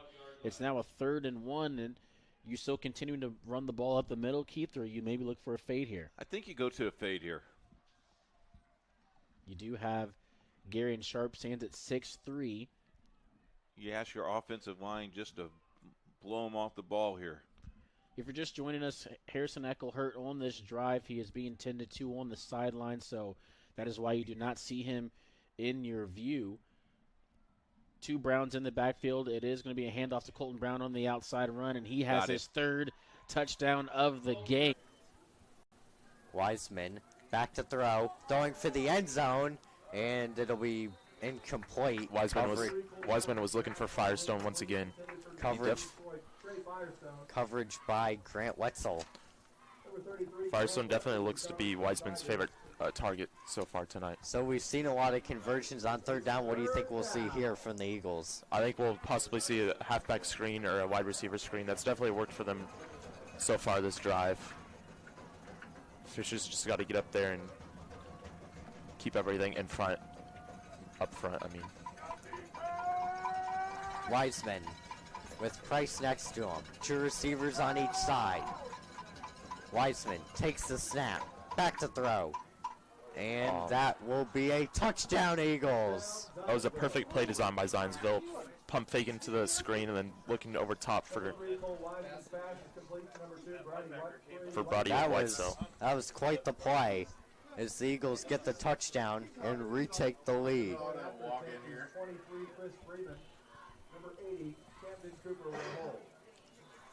Chris Freeman comes in to take the PAT. 27-21 Eagles. I think he's gone. Got to the 30, 20, 10. He's going to get in the end zone. Wow. So, the first quarter started out this way, and now the third quarter started out this way. As well. Both teams putting up points quickly to start both halves. We've seen this story before. Exactly. Yeah. 2 quarters ago. I imagine with only being up 4, that Carroll will be forced to go for 2 here. They've gone for 2, I believe, the last 3 scores. Yeah. And haven't been able to pull it off. Let's see what they get done here. Got a man with, I believe, an equipment issue running off the field right now. It's interesting. Let's see who's... Okay, here we go. Someone comes sprinting out onto the field.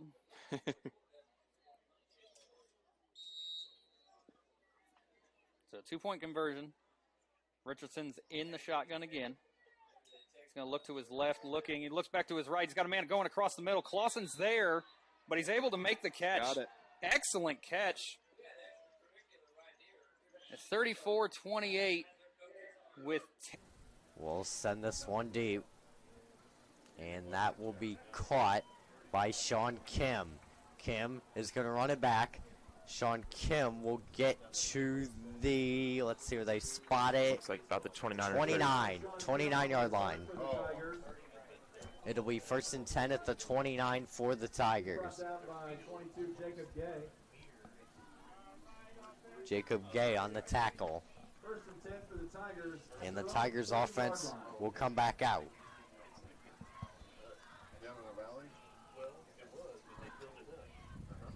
First and 10 at the 29, 4:08 to play in the third. Looks like one to his right, one to his left. Rue. Scally in the backfield. Under center, Scally in the backfield. Rue. Awaiting the snap. He'll take the snap and play action. Rue going deep for Reggie Cook. Graham almost intercepted. Just a little overthrown by Will Will Veet. Reggie Cook ran there, the intended receiver. Great play by the Eagles secondary. 2nd and 10 for the Tigers at the 29. Rue puts a little less air under that. That's a catch right there for Graham. Most likely. 2nd and 10. Welcome back to the Hamilton County Television Sports Studios. Brad Silbert here. August and Perry getting us scorers. Jim Wofford at technical control tonight. Got a lot of action going on out there tonight. A lot of scoring going on tonight, too. First of all, Center Grove and Cathedral, they're locked up in a pretty tight battle. The Irish have just taken the lead back from Center Grove at 14-9. Halftime, it's New Pal 35, Delta nothing. Zionsville and Fishers, they've been going back and forth with the Eagles now with a 7-point lead over the Tigers, 28-21. Westfield over Franklin Central, 13-0. Heritage Christian's already scored in the second half. They're on top of South Putnam, 23-3. And Fort Wayne Homestead is wiping out Fort Wayne Southside, 42-0. Carmel just scored at Lawrence Central to make that a 13-7 game. Roncalli is ahead of Guerin Catholic, 42-14. Going back and forth between Sheridan and Carroll. Carroll now has the lead over Sheridan, 34-28. And up at Twin Lakes, it's Hamilton Heights 21, Twin Lakes 14. Don't forget to tweet us your scores. Send that to hashtag HCTV Game Day, or you can follow us on Twitter at HC Television. Let's go back to the action. And we'll play action. Going deep for Jeffrey Simmons. And incomplete. He was out of bounds. Almost had it a little overthrown.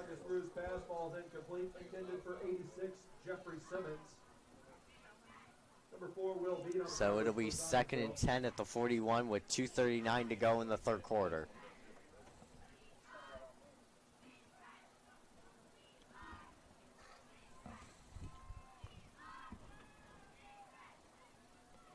Look for another possible shot downfield, if not a run. Rue, once again under center. 2 to his right, 1 receiver to his left. Scally in the backfield. And Rue will pass to Jeffrey Simmons. He's got room. He's gone. 25-20, 15, 10, 5. Almost end zone. Just short. They get him down at the 1. What a tackle by the Eagles. Pass is complete to number 86, Jeffrey Simmons. It looked like Jeffrey Simmons was going to score, but the Eagles deny him entry into the end zone.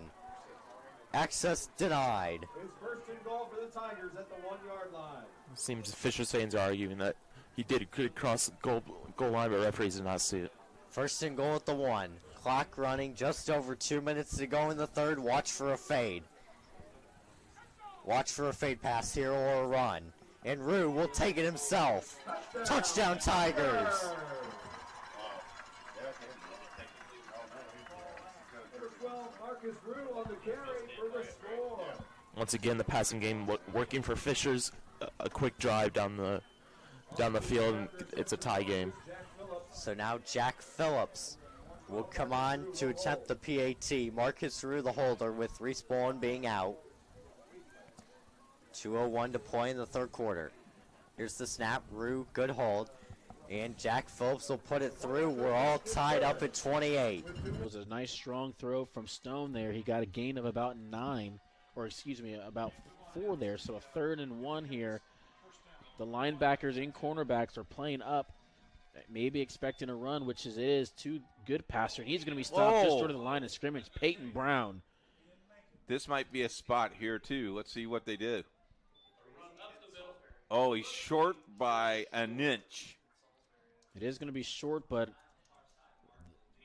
South Putnam has only punted the ball once so far in this game, so I do expect to go for it here on 4th, especially on a 4th and 1.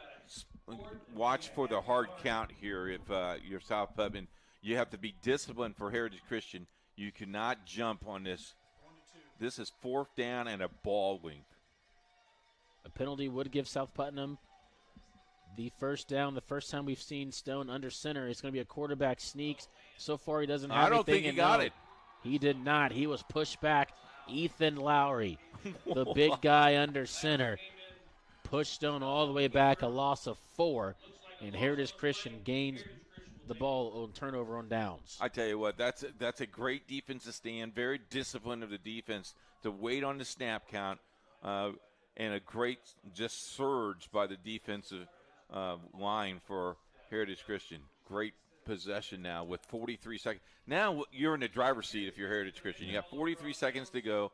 You ran almost 9 minutes off the clock the first time you got the ball in the first possession. See how much time you can run off of this one. Possession starts with Milton in the shotgun formation. He's going to do another pitch to Colton Brown. Brown tries to get to the outside, cuts up the midfield again, makes a couple guys miss, gets inside the 35-yard line. That's where they'll mark him. Gain of about 9 on that run. And Heritage Christian does not need to run a play if they want to go into the fourth quarter as it is. Colton Brown a little slow to get up off the field. He's up walking. And we'll see if Coach Ray wants to run another play before the quarter is done, as now the clock is stopped. Did they stop the clock for the injury? It looks like they did. Colton Blackhawks have just tied it up, pending this extra point. Officials still waiting. I'm not sure what they're talking about. They haven't. A nice I don't long think they've chat. spotted the ball yet for the extra point. Is it a flag on the field there? I can't. Where? I don't think there's a flag out there. It's like the officials are having a huddle with the players. Right? I'm not sure. Yeah, he had something. He threw something on the ground there. There's a flag. I think he was he threatening to throw it? I don't know. I'm not sure Well, what we're the doing far side here. official was still talking to one of Is he the gonna coaches. come in and say? Well, he was talking to one of the coaches on the Carroll sideline. I'm not sure what was going on. Sideline on Carroll. I think it was a warning. Oh well, I see a coach. Unsportsmanlike? I see a coach leaving. He might have gotten ejected. I think I don't know. he may have been ejected. The snap is down. The kick is up, and the kick is good. So Maybe this will spark a drive for the Tigers that'll take the lead. That is the second interception that Wiseman has thrown. Fishers has prime field position right here, on only about first and goal on the 10-yard line. Wiseman there throwing the interception. And flag after the play.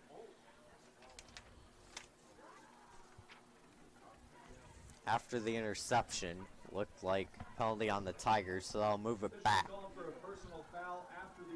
After the play, personal foul. So it'll be first and goal from the...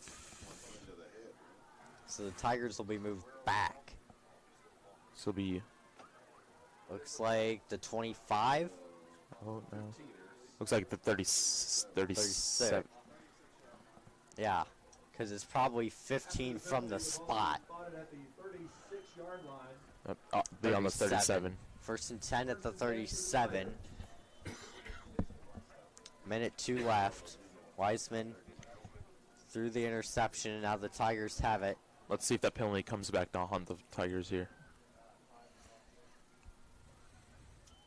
Rue, handoff, Matt Noble, or no, play action, looking for Nick Leith, he got it. Leith did a great job extending his arms there, grabbing the first down Tigers. And making sure both of his feet were in bounds. At the 17-yard line. 17-yard line. First and 10 at the 17. Great awareness of where he was at the field and how close he was to the sideline.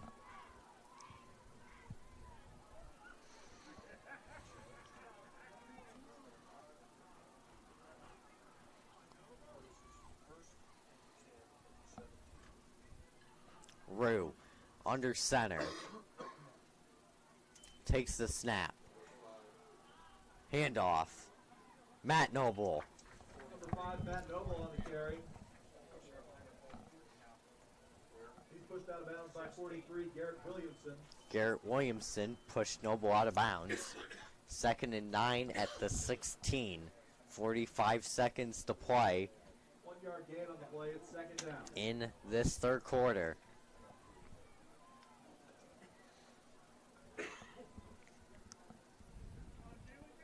He's over there, isn't he? Rue, under center. Rue, play action. Rue, running. Rue, throwing. So he threw it out. And there's an injury. There's a flag and there's an injury. There is a flag on the play. There's a flag and an injury. Tiger players down right in front of the end zone. And there's a flag down as the trainers will come out. Looks like it might be Caleb Gates. Not totally sure.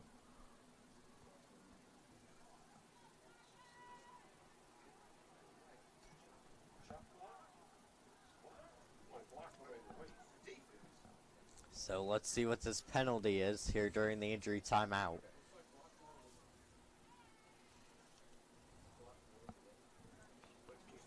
Looks like it might be blocked below the waist on Fishers. Believe the injured player is Caleb Gates, tight end. We'll get confirmation on the penalty here in a second. 38 seconds to play in the third quarter. So the Tigers will move closer to the end zone after the penalty.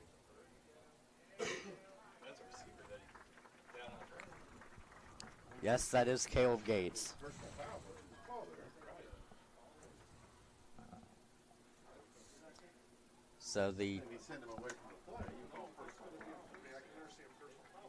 So let's see where they spot this. And that's a major loss for the Fishers offense if he's rolled out for the rest of the game. It'll be interesting to see where they spot this after this penalty. Yeah, they're going to spot it at the 8, so half the distance. 2nd and 1. 38 seconds to go in the third quarter. Looks like a knee injury for Caleb Gates. After the penalty, it's 2nd and 1 at the 8-yard line. 2nd and 1 at the 8-yard line. Rue. I formation. Rue under center. See what the Tigers do here. Rue. Rue. Handoff. Matt Noble. Matt Noble going for the corner. Noble. He got the first just short of the end zone. Down to the 3-yard line. First and goal.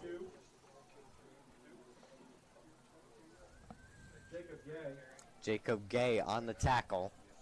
And that's a Fisher's first down. First and goal at the 3 for the Tigers.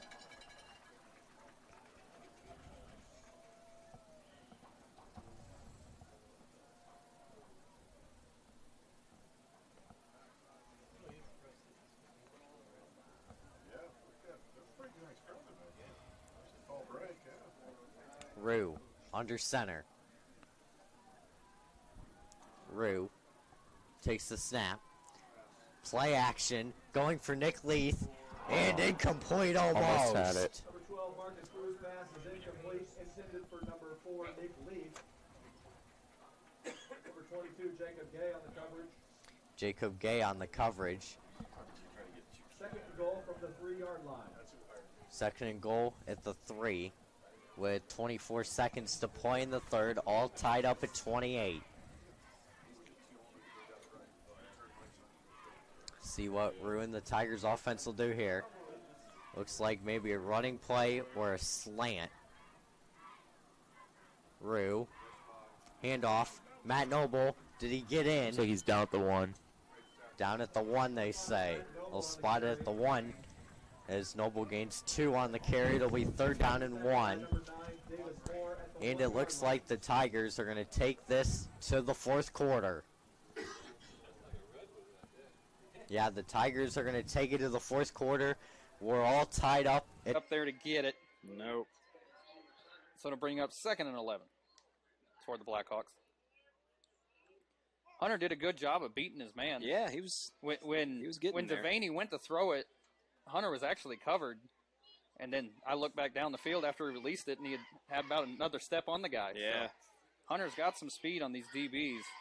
He already had a big touchdown catch earlier. Blackhawks have speed. We know that. 2nd and 11. Ball at the 33-yard line. He's going to keep it himself, and he fumbles. Loses it. Fisher's going to have to go back and grab it. Good job recovering it back. So we'll bring up 3rd and a long, probably 16 or 17. There's a man down on the field right now, though, and the officials did take a timeout. And with that, we will take a timeout as well. Carroll on top of the Blackhawks, 42. For you, Delta knows they got their work cut out for him. Great coverage. Great, and this is in the middle of a zone, I should say, great protection, not coverage. The offensive line gave him the time he needed to throw the football. So Hunt makes up a lot of yardage they did not have in the first half of this game, and will step back to throw it again. Fakes left, will try to go to the end zone, and incomplete. They had a receiver there trying to get into the hands of Grady Foreman. Well, that was going to be a tough catch because Canfield, number 13, Luke Canfield for New Down Tigers. Fishers takes the lead on that play. Number 45, Dominic Oliverio, the sophomore, with the rushing touchdown. And now the Tigers have the lead. On for the point after attempt is number 2, Jack Phillips. Number 12, Marcus Rue will hold. Jack Phillips on for the PAT. Rue to hold. Good snap, good hold. It is good. 35-28, and the Tigers. One of the top tacklers for New Pal to put the stop on him that time. So we're looking at a 3rd down and 10 with the ball spotted right at the 16-yard line. Check it to be 3rd down and about 7. Back to throw again. Good play action going into the end zone. It's incomplete, but there's a flag down there, and that would indicate a defensive pass interference call. The pass intended that time for number 81, Cole Gruel. And it's going to be a penalty call against New Palestine. Half the distance. That'll put it down around the 8-yard line. And a first down. So first down and goal, Jan. This is the best offensive effort we've seen so far out of Delta. Yeah, and what Delta needs to do here, obviously they got their work cut out for them for this game, but they need to continue to work and get prepared for the tournament and get this offense back in gear and get some points. Trying to circle left side and getting nowhere. Being knocked down at about the 8 or 9 yard line. Defensive play that time by Brody Luker. Yeah, Luker does a really good job.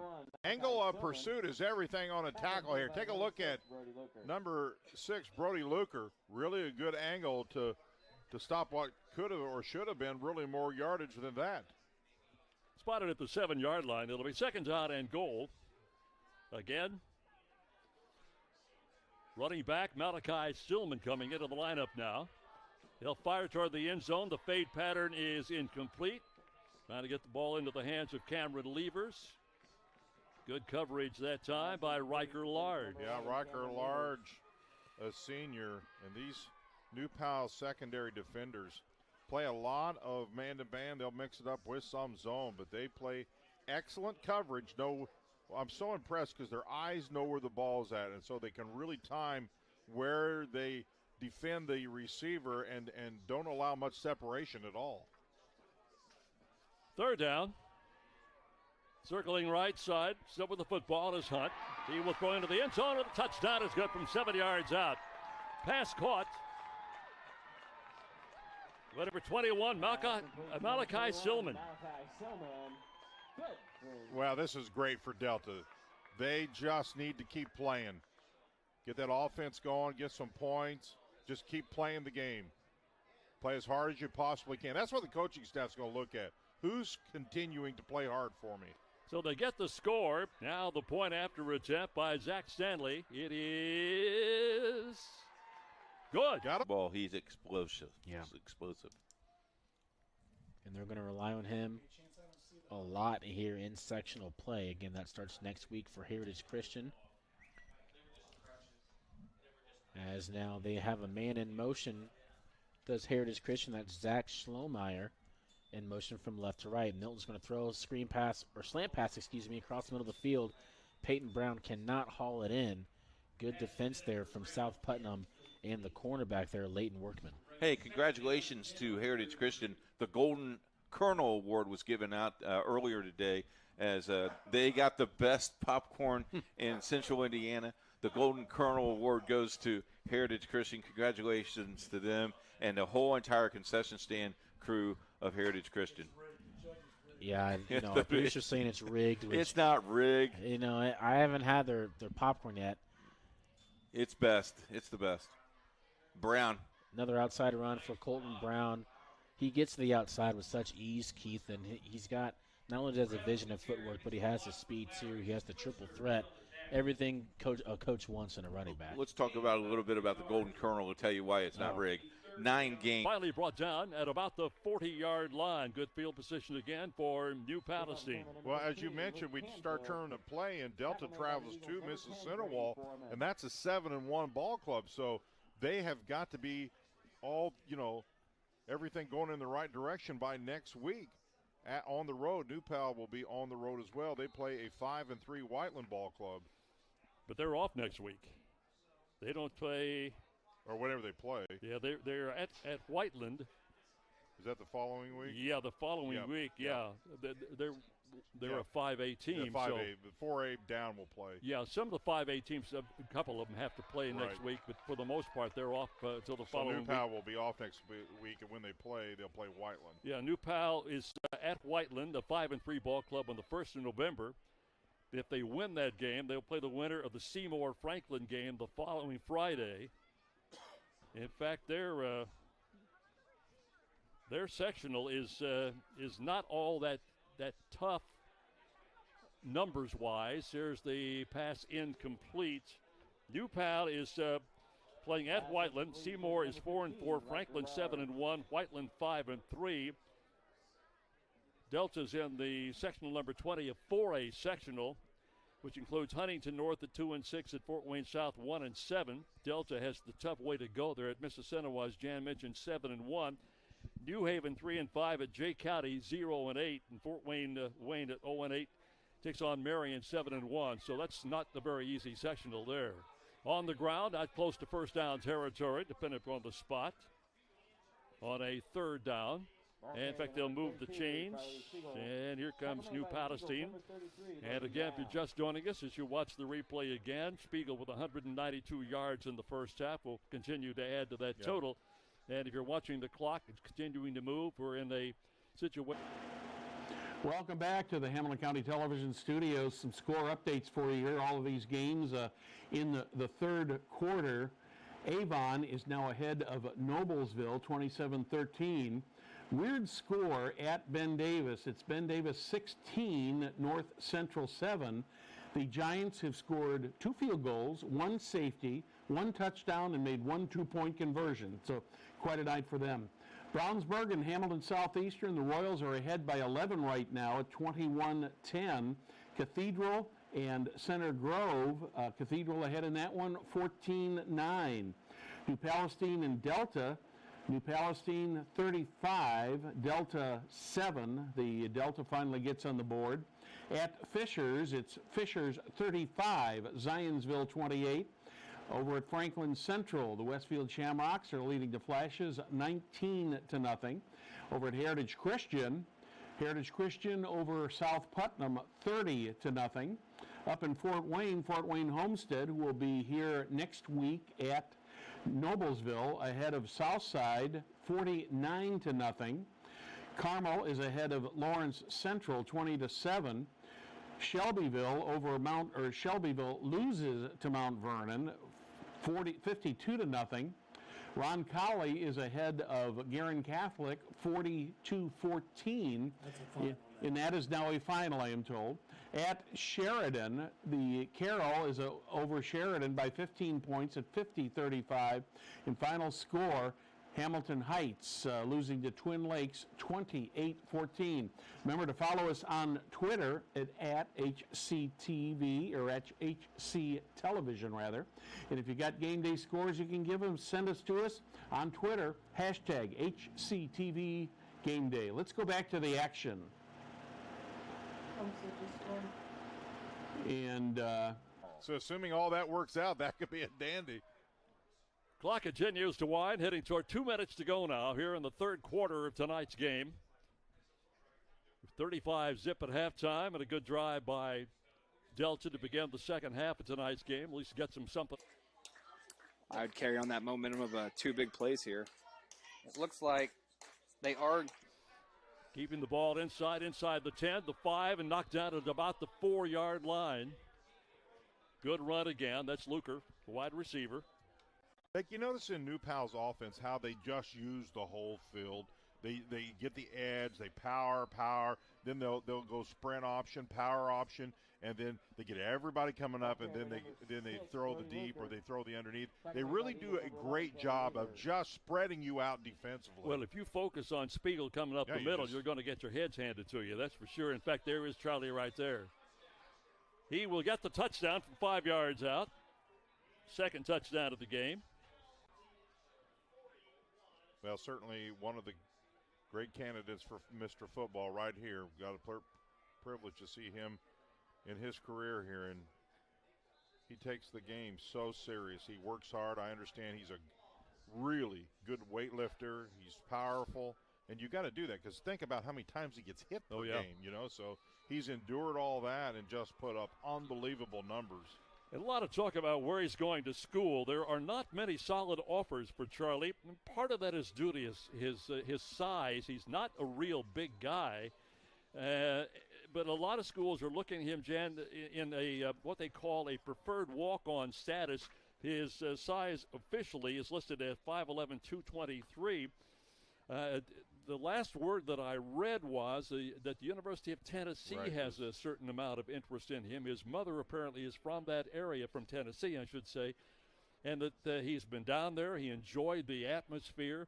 And it's looking at that. A number of summer schools, Indiana State comes to mind. Schools like that have, Indiana has looked at him. So it's going to be interesting to see where the young man ends up. Here's what I do know. Charlie Spiegel's a football player. Yeah.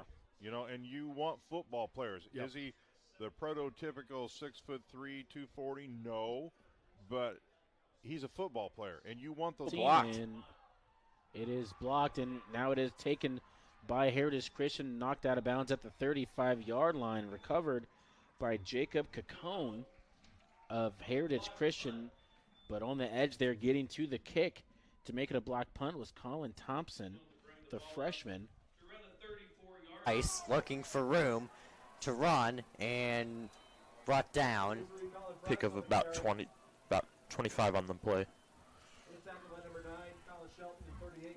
Colin Sheldon and Jeffrey Brown there on the tackle. 1st and 10. And the Tigers looking for a penalty there on the block. On one of the blocks by the Eagles. Wiseman. Handoff. Price. Pick up about 2 yards on the play. 2nd and 8. Ball on the 45. Jeffrey Brown and Josh Ivey on the tackle.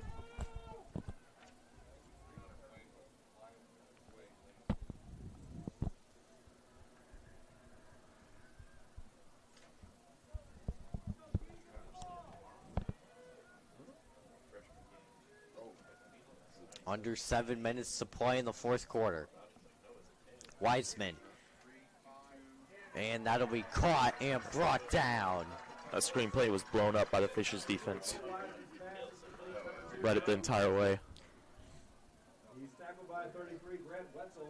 Brody Weitzel on the reception, tackled by Grant Wetzel.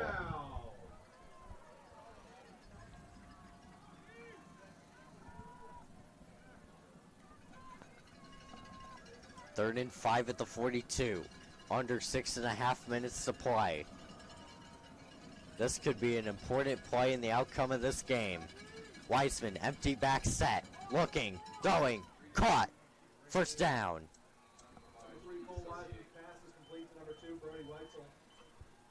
Brody Weitzel once again on the reception.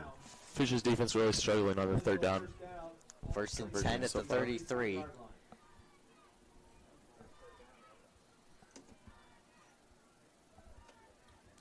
Six minutes remaining in the 4th quarter.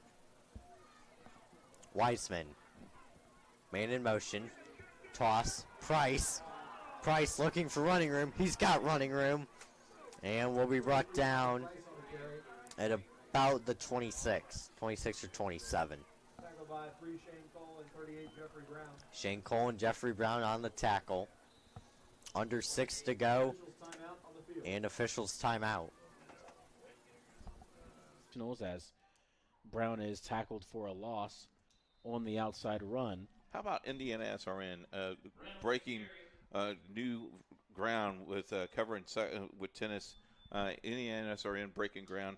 Congratulations to the whole entire staff. Good job. As just a lot of things going on.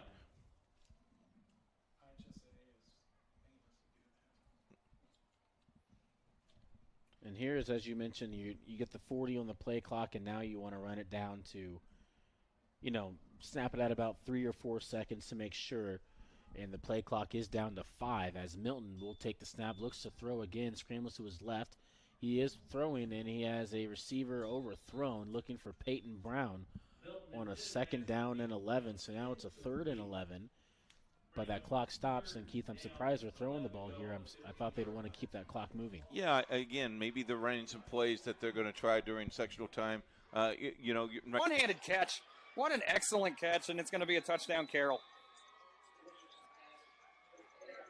Number 4, Aiden Ayers. They've gone to him several times and just pulled that in one-handed. He seems to be the go-to for Carroll.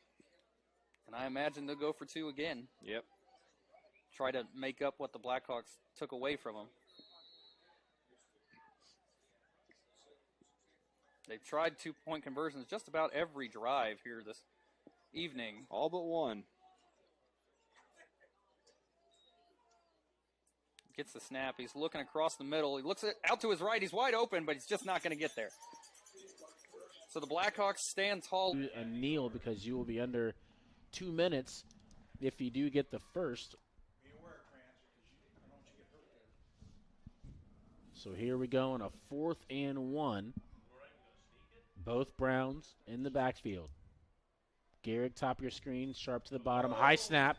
Milton will just hop on the ball at the 20-yard line. So a turnover on downs for Heritage Christian. South Putnam will take over. 2:09 to go here, and they trail 30-6. I tell you what, you look at that snap, but you got one guy on one side of you, got another guy on the other side, and they're breathing. If you didn't catch us at halftime, Charlie Spiegel with 192 yards rushing and a touchdown. Now he has 2 touchdowns and is well over the 200-yard mark. And he's been removed from the ball game. Yeah, I'm not surprised at that. Here is Roth, and they've got him. Loss of 3 yards, 4 yards, back to the 40-yard line. One guy I've been Riley Wooden has played pretty solid tonight for Delta, number 70. He's one of the few. Well, I mentioned earlier, Jen, that's his second sack. Yeah, he leads the ball club in sacks. Well, he has a really nice movement with his arms and getting to the quarterback. So we'll call it a loss of 4, making second down and 14 to go for the first down. The clock continues to wind with 8:22 to go. And I'd be shocked if New Pal does anything but keep the ball on the ground, trying to get back to the original line of scrimmage where it'll be 3rd down and about 10 to go for the first down. Starting to see some new faces in that line now for New Pal as well. Roth stays in at quarterback. We mentioned earlier that Canfield will come in at the running back spot to relieve him. Didn't get a lot of time to play this year because of the presence of Charlie.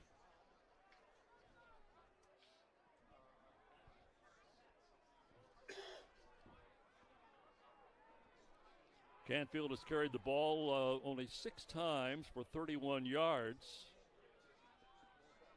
And we'll carry it now and move it down to the 36. And it's pretty much back to the original line of scrimmage, so let's see what they might want to do here on a 4th down and a dozen. Wesley Stitt again on that Delta tackle. Let's call it 4th down and 10 now. Yep. Boy, this game, when Spiegel took off for that 50-yard run early on, it seemed like it just kind of set the whole game tone, didn't it? Yeah, Charlie had a 58-yard touchdown run, first score of the game. Here's the pass, going to be caught at 30. And getting free and getting inside and knocked down at the 5-yard line. So when they needed the first down, they go to the air. And they get a 20, make it about a 35-yard run. I talked earlier in the first half about this, just the desire not to go down. Here's a grab, there's a grab, there's a grab. Now, granted, not the greatest of tackles, but New Pal just has this unique teaching that they've been taught.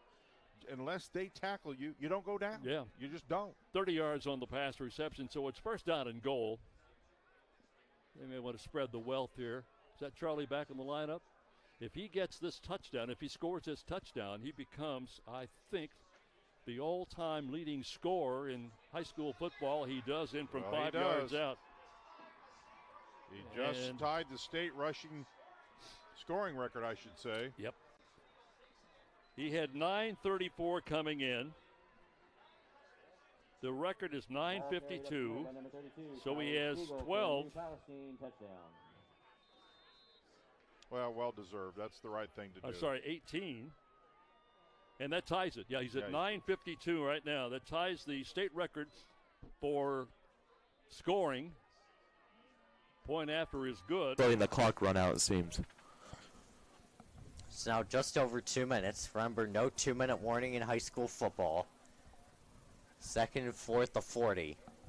And the Tigers, if they get a first down, can just take a few knees and end it. First down will seal it for the Tigers. Rue under center. 2 receivers to his right, 1 to his left. Expect a handoff to Dylan Scally. And the handoff is to Scally. It's a first down. Scally gone. Scally! Dylan Scally going down the field. 20, 15, just short of the 10. And that'll do it. Looks like Fishers will win this game, and Vince. That's going to do it. Vince Fishers is going to win the football game. Fishers is going to win the football game. Marcus Rue is going to take a couple knees, and the Tigers will win. That first down seals it. Looks like Zionsville's conceded the game. Rue, I formation. 1:30 to play, about 1:35. Surprised the Tigers didn't go to the victory formation. Rue takes the snap. Handoff. Sean Kim. And he'll be wrapped up. Timeout. Timeout Zionsville. So now they call the timeout. About 1:24 to play. Yard line. With 30 seconds to go in the third. Devaney going under center again. He's going to keep it himself straight up the middle. He's going to get that first down and then some. And that'll be enough to get a first down, Blackhawks. Good job by Devaney. Ball will be spotted at about the 48-yard line of the Cougars. And once they spot it, the clock will start. And I imagine it's probably Hunter's running out there. He's only got about 10 seconds. I don't think we're going to get this one off here. Now, I believe Coach Wright just waved him back. Yeah, and they're gonna use it. So it's the end of the third quarter. Blackhawks trailing the Carroll Cougars 56-43, but it's not over yet. Blackhawks can still make something happen. You're watching Sheridan football on Shine99TV.com. Football down, 68 Greenfield Central, 63 Shelbyville, 68 Newcastle, and they're at 49 right now. Well, the prior most points given up by the Delta defense was the only loss they had against Pendleton Heights. They gave up 28. Running room up the middle. Nice job this time by Levers. Check it. Make it 21. Malachi Silman. As you talked about, both these ball clubs are in different classes. New Powell moved up to 5A and Delta still in 4A. So this Delta ball club, they can still do a lot of damage before this year's. They'll have to put this behind them in a real hurry and focus on the next task at hand. Silman has the only score of the game. Here's the inside handoff to Wesley Stitt. Over the left side, getting across midfield and getting a first down. You just never know. You look at records first. You go, well, one team's undefeated, the other's only lost one. Then the very first thing I look at, Big, every single time before I prepare for a game, I look at the schedule. Who do they play? What are their records? Then I start looking at stats, and those all start to lead to little indicators on how good they really are. You got to put all that together to finally get a good feel on the ball. And rightfully so. Most people look, well, their record's this, and that's normal, and that's what you do. But when you start breaking it down on other aspects of how many points they give up, who have they beat, who have they lost to, how close were they, and then you look at the individual stats, all those things, especially deep into the season, they start to tell a story. Right. 2.5 minutes to go. Delta will head to Mississinawa. They'll play at Mississinawa, a 7-1 ball club, for their first tournament game next Friday. We've mentioned in 5A, a lot of teams have the week off next week. Grady Foreman on the catch, and that would include New Pal. So when they get back into action in a couple of weeks, they will be at Whiteland, a 5-3 ball club. Phillips, good, 42-28. The Eagles have one timeout, a minute 15, down 2 possessions. Look for them to pass the ball. Remember, first down, stop the clock. So look for middle of the field deep or the sideline. Because with only one timeout, the Eagles cannot afford to get stopped short of a first down and have the clock run.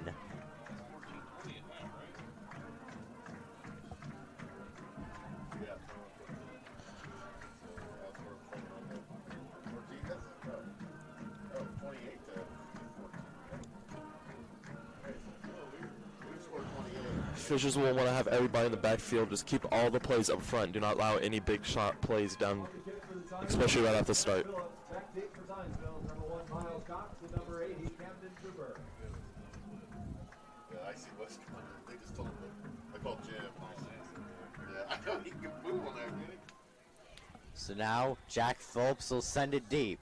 Minute 15 to play. Phillips. And the Eagles will return it to the 19-yard line. Not a very good return. It looked like it was muffed on the return almost. And now the bleachers starting to empty as this game winds down. And the Tigers have a safe 2-possession lead. 1:09 to play. 1st and 10 on the 18-yard line. Yeah, it looks like the Tigers will win unless something crazy happens. Minute 9 to play. Wiseman back to throw. Throwing incomplete. That'll stop the clock with a minute 4 left. 2nd and 10 still, 1:04 left. 2nd and 10 at the 18 for the Eagles.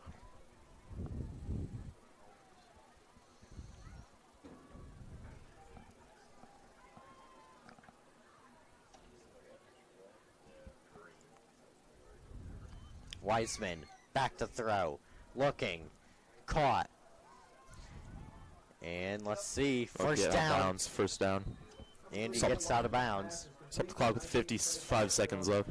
Remember, the Eagles still have 1 timeout. He pushed out of bounds by 18, Jackson Dunn. That's a Zionsville first down at the 29-yard line. Under a minute to play. 1st and 10 at the 29.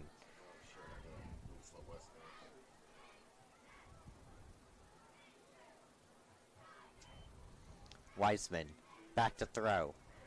Wiseman sacked. And the clock's going to run. Sacked by Josh Ivey. And the clock is going to run. Let's see if the Eagles are going to get, timeout Zionsville. They're out of timeouts. That's Ivey's 2nd sack on the day. The Eagles are out of timeouts.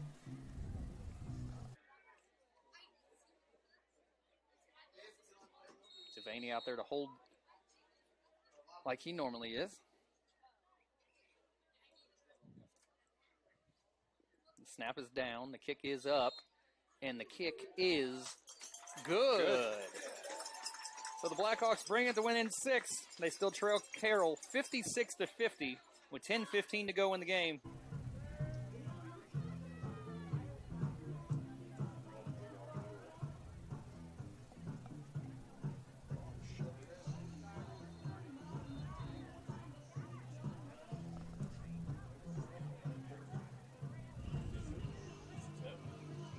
It's happened like this last year. It's an HB. How about the kids when they were in high school when they had to start using them? Wiseman. Probably 5 years. 2 to his right, 3 to his left. 2 to the right, 3 to his left. Wiseman takes the snap, back to throw. Wiseman scrambling. Wiseman looking for somebody, and that'll be caught. Inbounds. Short of the first down. Clock running about 30, less than 30.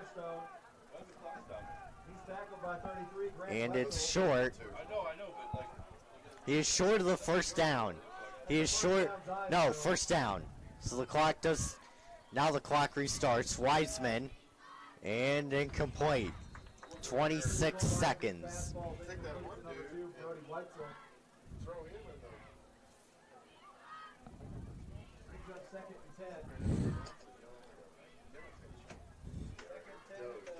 Second and 20. Or no, 2nd and 10. I got it. 2nd and 10. I was trying to. I was seeing who I was going to punch out down there, telling me to stop or start the clock. And Price with the reception. And that'll be a first down. Price has running room. And Price will be brought down. And now there's a flag. Looks like it'll be unnecessary roughness for the hit. So 15 looks like they'll add on 15 to the end of the run.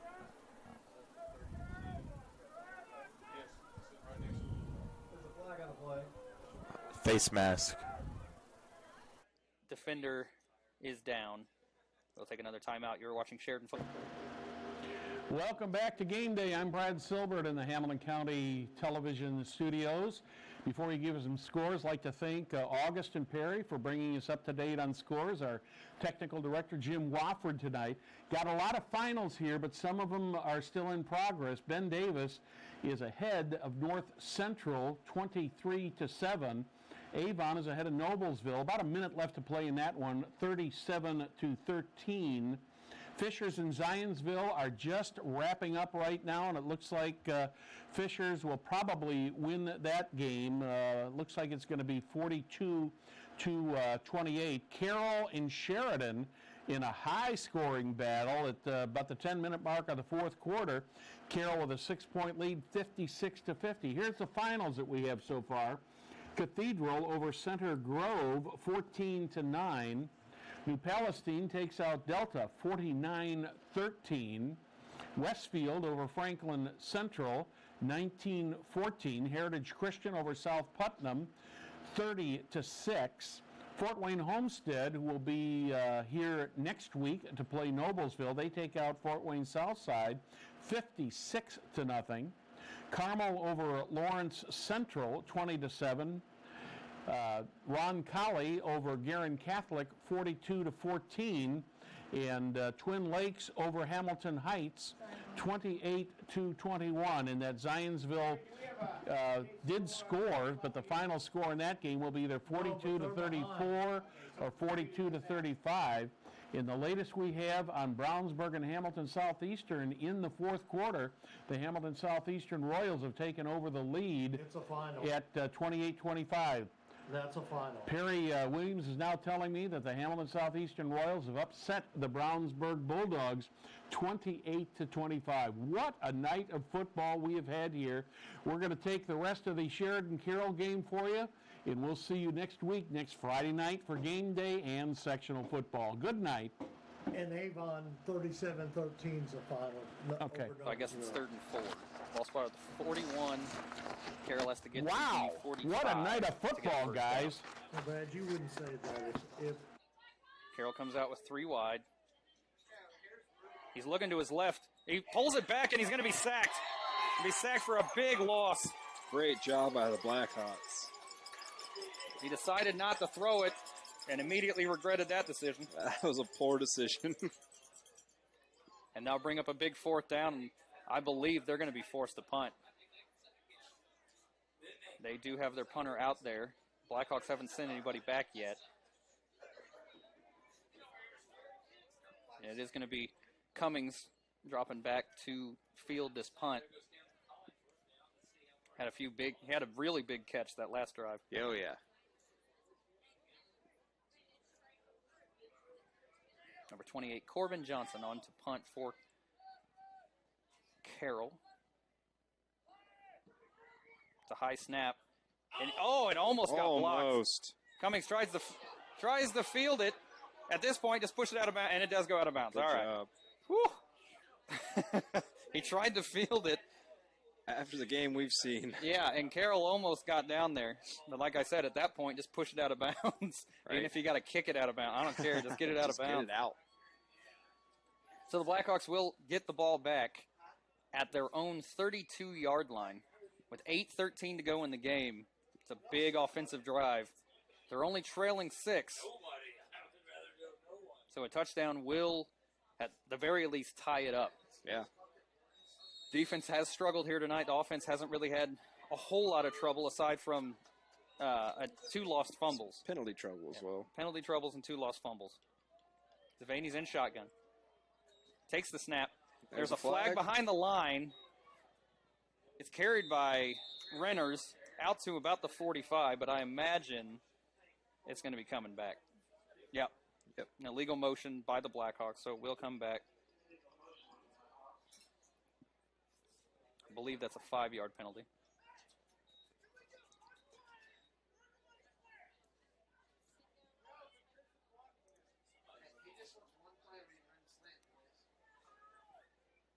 Indeed, it will be a 5-yard penalty, so it'll bring up 1st and 15 And again, right after you said, those penalties. Right? There they are again. 8:07 to play. 1st and 15. Blackhawks need to get a touchdown this drive.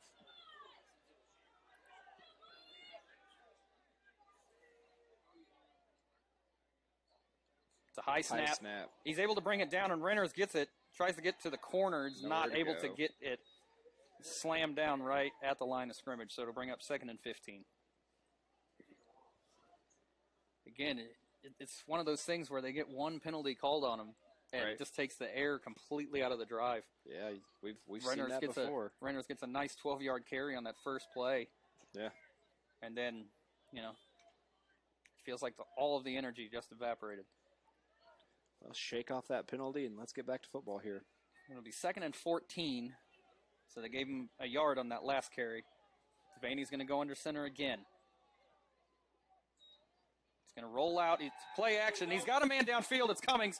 He's able to make the catch. He's down to the 50, the 45, the 40, the 35, the 30. He gets all the way down to about the 26-yard line.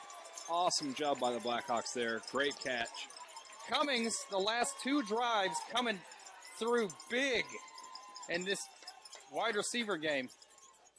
He is the backup quarterback, but the kid can run and catch. Nice connection between both sophomores. It'll be 1st and 10, ball at the 27-yard line of the Cougars.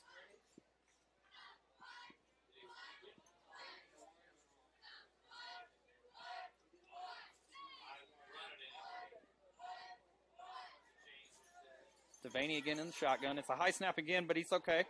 He carries it himself. He's still spinning. Gets all the way out to about the 22-yard line. It'll bring up 2nd and about 4.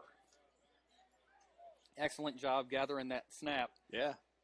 We've seen that a lot here on both sides. There's been some high fumbled snaps, high snaps. Blackhawks have dealt with a little bit all season with high snaps. I mean, they're not too high. We saw one really high earlier. Jump up to grab it. Yeah, but, they're not too high, but want to figure out something on how to get those down. Devaney goes under center this time with Erie behind him. He's going to give it to Erie. Erie's still going. He gets pushed down at about the 19.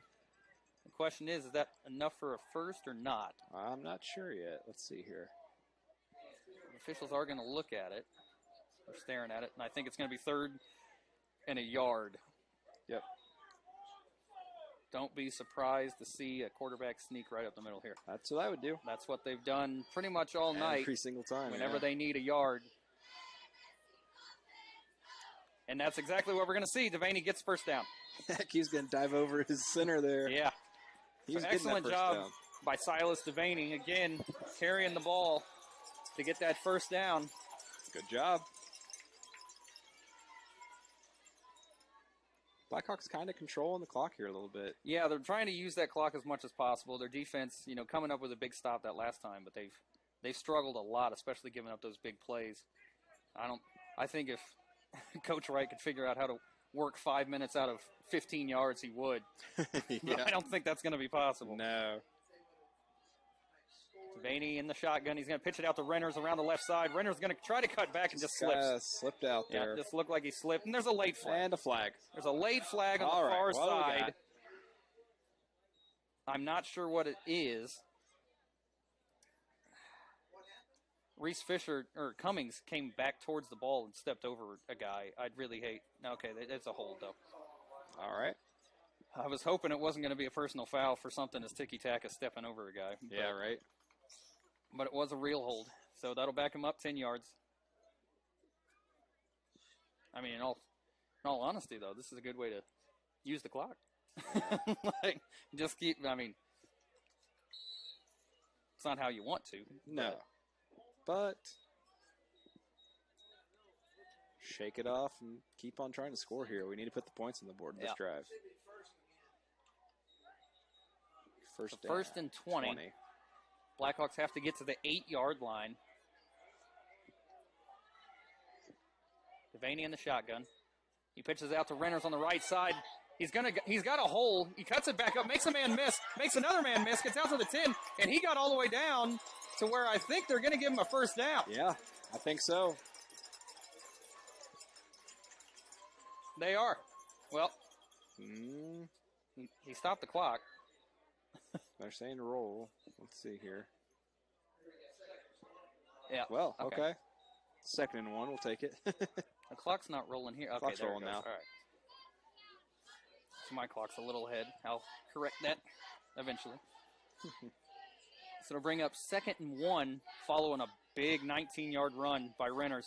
It's going to be another quarterback sneak straight up the middle. He's going to get all the way down to possibly the 3. It's a good job by Devaney again. Devaney just continuing to do what he needs to do to get this team a victory.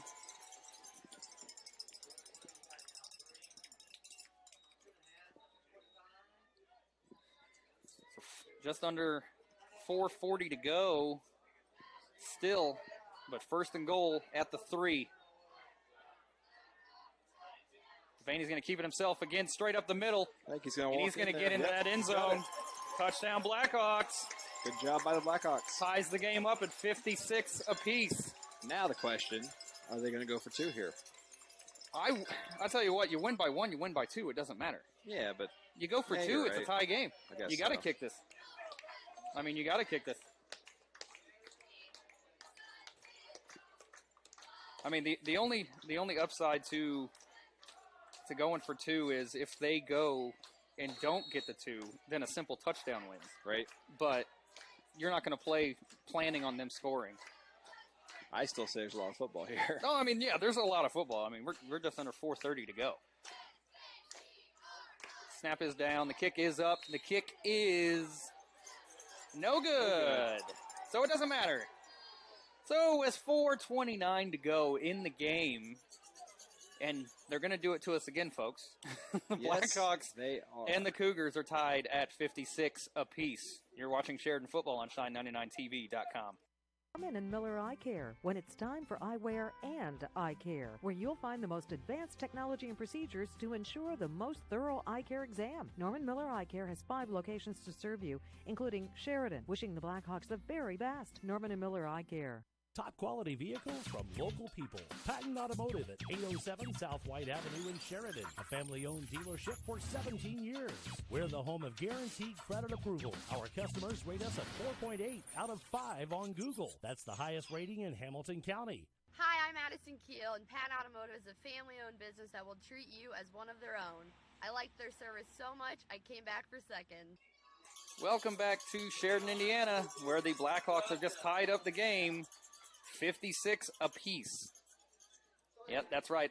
It's not a misprint. It's 102 points so far scored in this game, and we still got 4:30 to go. It's still a lot of football left. Neither one of these offenses have really been able to get stopped consistently by the defense. The Blackhawks have had to do all of it through the offense, though. Yeah, Carroll got one on a taken back kickoff. They got a few just on like first play from scrimmage and whatnot. So the Blackhawk defense really just has to step up here in a big way. It's going to be called at about the 30. He's going to run around to the right side. He's going to get tackled about the 40. And that's where Carroll will start their next offensive possession. They've started most of their drives around the same spot. Yeah, almost every single time. Question is the Blackhawk defense ready to take on this pass offense, which I imagine, I mean, they tried to utilize the clock a little bit last time out, and it just ruined all their rhythm and everything. They had no rhythm in their passing game. No. And even they tried to run the ball a few times and it didn't really go anywhere. So I think Blackhawks got to give them a big stop here. Yeah. So Richardson will come out in the shotgun again. To run around to the right side. He's got the corner, and it's the speedster. And he's going to be tackled at about the 21 by Erie. That's the first time they've actually gotten to him after he hits that corner. That kid is so fast. Yeah, I can't describe it. It's just pure speed. Yeah, Clay Metzger again. He's only a sophomore, so they're going to be seeing him for years to come. Right. But yeah, between Metzger and again Ayers, that's been their 2 big guys.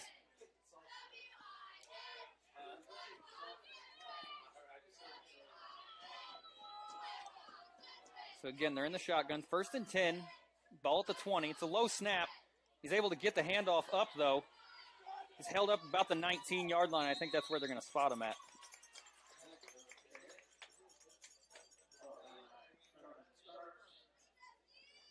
Slow to get up there.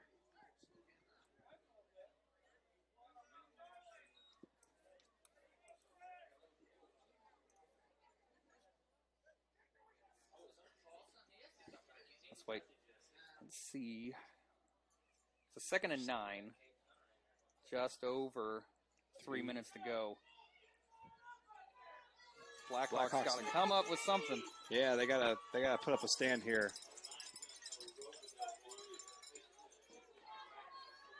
Richardson, it's another low snap.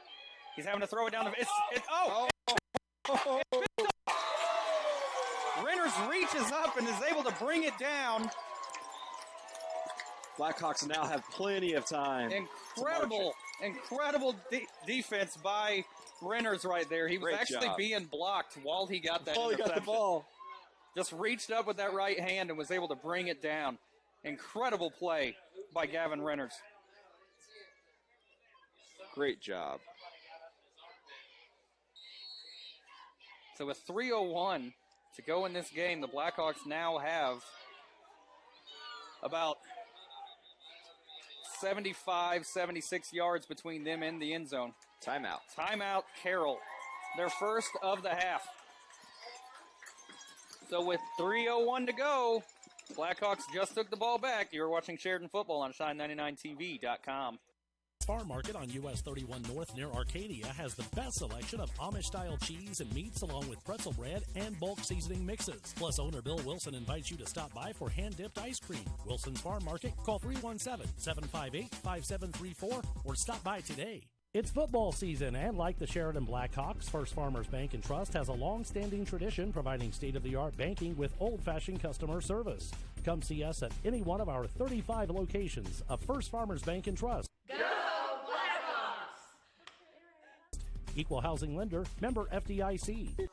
Welcome back to Sheridan High School, Bud Wright Stadium, where the Blackhawks have just converted a big interception to take over possession of the ball at their own 21-yard line. Maybe the 22. Tie ball game. They got to go 78 yards in 3 minutes. They've done it several times tonight in less than a minute. So let's see if the Blackhawks can pull off something again here. It's going to be a rollout to his left. He's got a man downfield. It's Fisher, and Fisher might be gone. He's to the 40, 30, 20, 10, 5, touchdown, Blackhawks. A play. Well, 78 yards in what? Yeah, 78 yards in 10 seconds. 10 seconds. Just an excellent play by the Blackhawks. Perfectly called, perfectly executed. Beautifully done. Good job, boys. My only issue with it is I think they gave way too much timeout, and the Blackhawks will use their first timeout. So Coach Bud Wright's going to want to talk about what they are going to do here. I think they're going to go for 2. But still, 2:48 to go. Blackhawks just took the lead, pending an extra point or a 2-point conversion. You're watching Sheridan Football on Shine99TV.com. Bragg Insurance is your local independent agency. Bragg Insurance offers great rates as well as outstanding service. Call 317-758-5828 to get your rates today. Bragg Insurance is proud to sponsor Sheridan Blackhawk football. Carry On Main in Sheridan brings you Blackhawk football on the big screens. Enjoy great food and your favorite beverage while following the varsity football game live. So if you can't make it to the gridiron, sit on down and watch it at Carry On Main, located at 401 South Main Street. Go Blackhawks! We're playing to win. Welcome back. I'm not sure how much of you guys caught of that. I looked down and we were back on the broadcast. Either way, we're excited up here in the booth. With 2:48 to go, Blackhawks have just taken a 6-point lead. And now the question is, 2-point or 1 point? They're going for 2. I guarantee it. Nick's convinced they're going for 2. I think all the coaches in the booth are convinced they're going for 2. Coach Wright didn't win 9 titles by being stupid and playing it safe, though. So, they are going to, they're sending their kicker out there. I guess so. They're sending their kicker out there, but yet Devaney's going up to the line of scrimmage. What is happening? No, Devaney's going to go back. Are we kicking? All right, Is yep. that- okay. They're setting up the tee. I'm going to keep this zoomed in. We got a coach in the booth predicting a fake. Let's see what happens. It is a fake. He's got Renners. Renners gets it. Did he get in, though? They gave it to him. Got it. They gave it to him. Got it. I told you. Incredible. I told you. Excellent. I'll give them credit. They called it in the booth. They said it fake. 64-56. Blackhawks go on top with 2:48 to go. Gosh. You're watching Sheridan football on shine99tv.com. Football season, and like the Sheridan Blackhawks, First Farmers Bank and Trust has a long-standing tradition providing state-of-the-art banking with old-fashioned customer service. Come see us at any one of our 35 locations of First Farmers Bank and Trust. Go Blackhawks! Equal housing lender, member FDIC.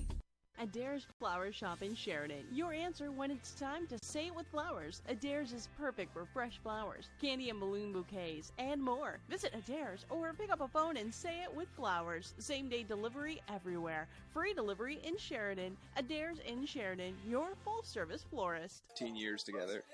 Welcome back to Sheridan, Indiana, Bud Wright Stadium, where the Blackhawks just went one play, 78 yards for a touchdown, and then went for two and got that on a fake field goal. This game has had everything. It's had its ups, it's had its downs. We had a 52, I believe, point third quarter. It's been crazy, and it's not over yet. There's still 2:48 to go. This game does have everything. 64-56 with 2:48 to go. Senior Chris Starks going to put his foot into it, and it's going to bounce at about the 24. It's fielded at the 20. And he's going to be wrapped up and taken down at about the 35-yard line. It's a big, big defensive possession for the Blackhawks. They've given up some big plays here tonight.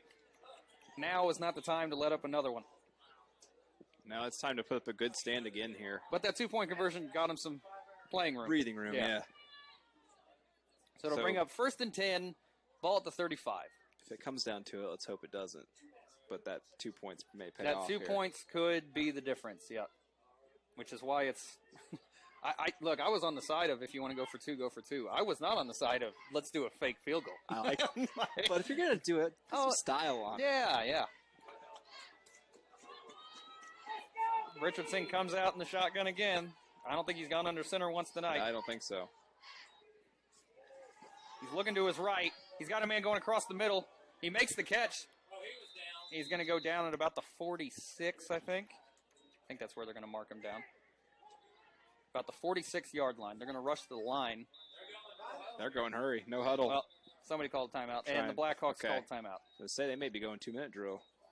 So 2:35 to go. Blackhawks on top, 64-56. You're watching Sheridan football on shine99tv.com. The Farmers Bank can give you access to your banking 24 hours a day, 7 days a week. Enjoy the convenience of mobile banking from the Farmers Bank. Equal housing lender, member FDIC, and good luck to all local athletes from the Farmers Bank. Wallace Grain and Coach Bud Wright have both worked hard serving Sheridan for decades. Wallace Grain in Sheridan is a Purina certified expert feed dealer for horses, cattle, livestock, and pets. Purina salutes Wallace Grain in Sheridan, an 80-year hometown hero. Welcome back to Bud Wright Stadium. Carroll Cougars trying to mount a drive here to bring the game even with 2:35 to go. Just had a big pass play. So again, number 9, Metzger, whether he's running the ball, whether he's catching the ball, right? The guy's got some speed. I cannot believe how many points we've seen put up. Yeah, I mean, I've seen a high-scoring game. I don't think I've ever seen a ticky-tack high-scoring game. Right? And they both just keep going back and forth. This has been a dogfight, a true dogfight here tonight. Both teams came into the game with the exact same record. Neither team wants to give up this last game of the regular season. Especially the Blackhawks don't want to give it up with it being senior night. Richardson drop back. He throws it across the middle. It's going to be incomplete. He got planted. Yeah, he got planted in the backfield. He knew he was going to get hit, too. Good job standing tall. That'll bring up 2nd and 10. Ball again at the 46-yard line of the Blackhawks. I think he looks at his line there and says, thanks. Thanks, guys. They come out in a 5-wide set. They've run it a few times here tonight. Takes the snap. He's rolling out to his left. He's got a run, and Starks does an excellent job of batting it down, and I think they waved it dead. They did. So they're going to say incomplete. Starks was all over him. Great job by the Blackhawks defense here. 3rd and 10. If you're just joining us, you've missed a heck of a game tonight. You've missed a lot. That's all I'm going to say. You've missed a lot. 64-56. 2:24 to go in the game. 3rd and 10. The Cougars are just trying to get a first down at this point. Come out with 4 wide this time. Blackhawks going to jump off sides. Oh, man. Yep, Blackhawks are going to jump off sides. Give him a free 5. The thing is, had he reset, the official waited forever to throw that flag. So I think if he had bounced back and reset, none of the offense moved. Right. Had he just jumped back, they might not have thrown the flag, but it's okay. It'll bring up 3rd and 5 now.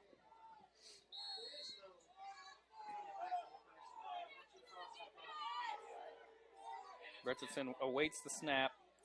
It's a good snap. He's rolling out to his right this time. He's got a man down the field. Nope. Excellent coverage.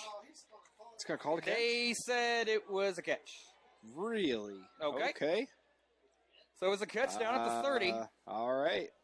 I don't know about that. Yeah, catch down at the 30, and that'll bring up another first down for the Cougars. They are just rushing up there. Well, at this point, time's not on your side. No, it's not. Richardson gets the snap again. He's looking to his left. He's got a man going out, and just over his head. And then Devaney plants him after he misses the catch. Oh, don't mind me. I was just following through.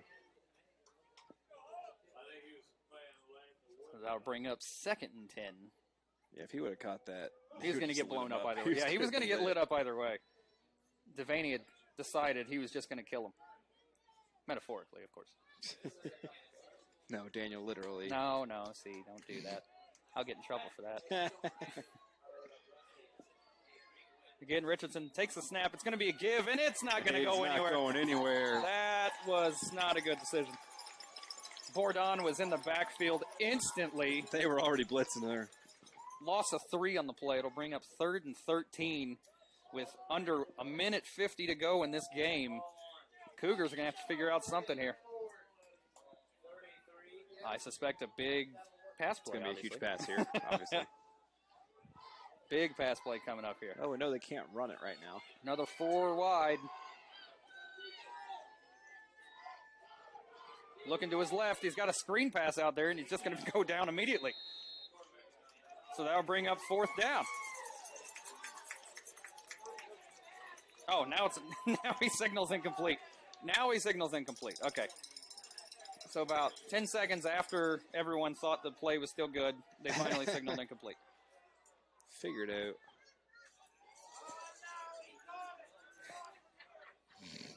Jeez. I love fans. I'll tell you what. What? I love fans. Oh. Without fans. More specifically, I know the exact fans. I know who it is. Yeah. Big 4th down here. He's going to look to his left. He's got a man going down the middle, and he makes the catch. Got the catch, but he's going to be tackled at about the 13-yard line, so the clock will stop. They're going to have to hurry up. It'll be first down.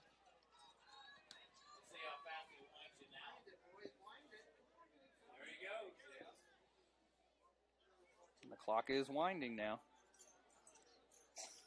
The Cougars are going to have to get going here. It's going to be a handoff. He's trying to get that corner, and he's going to be met in the backfield again. Nice. Bourdon does an excellent job of finding him, and they're going to have to use their timeout. So the Cougars will use their 2nd timeout of the half with a minute to go in the game. Sheridan on top, 64-56. You're watching Sheridan football on Shine99TV.com. Farm Market on US 31 North near Arcadia has the best selection of Amish-style cheese and meats along with pretzel bread and bulk seasoning mixes. Plus, owner Bill Wilson invites you to stop by for hand-dipped ice cream. Wilson's Farm Market, call 317-758-5734 or stop by today. It's football season, and like the Sheridan Blackhawks, First Farmers Bank and Trust has a long-standing tradition providing state-of-the-art banking with old-fashioned customer service. Come see us at any one of our 35 locations of First Farmers Bank and Trust. Go Blackhawks! Equal housing lender, member FDIC. Yeah, so we're going to see it. Welcome back to Sheridan, Indiana, Bud Wright Stadium. Minutes ago, ball is at the 16, maybe the 17-yard line. Carroll is trying to tie this game up. They're trailing by 8. 2nd and 13. It's go time for the Blackhawks here.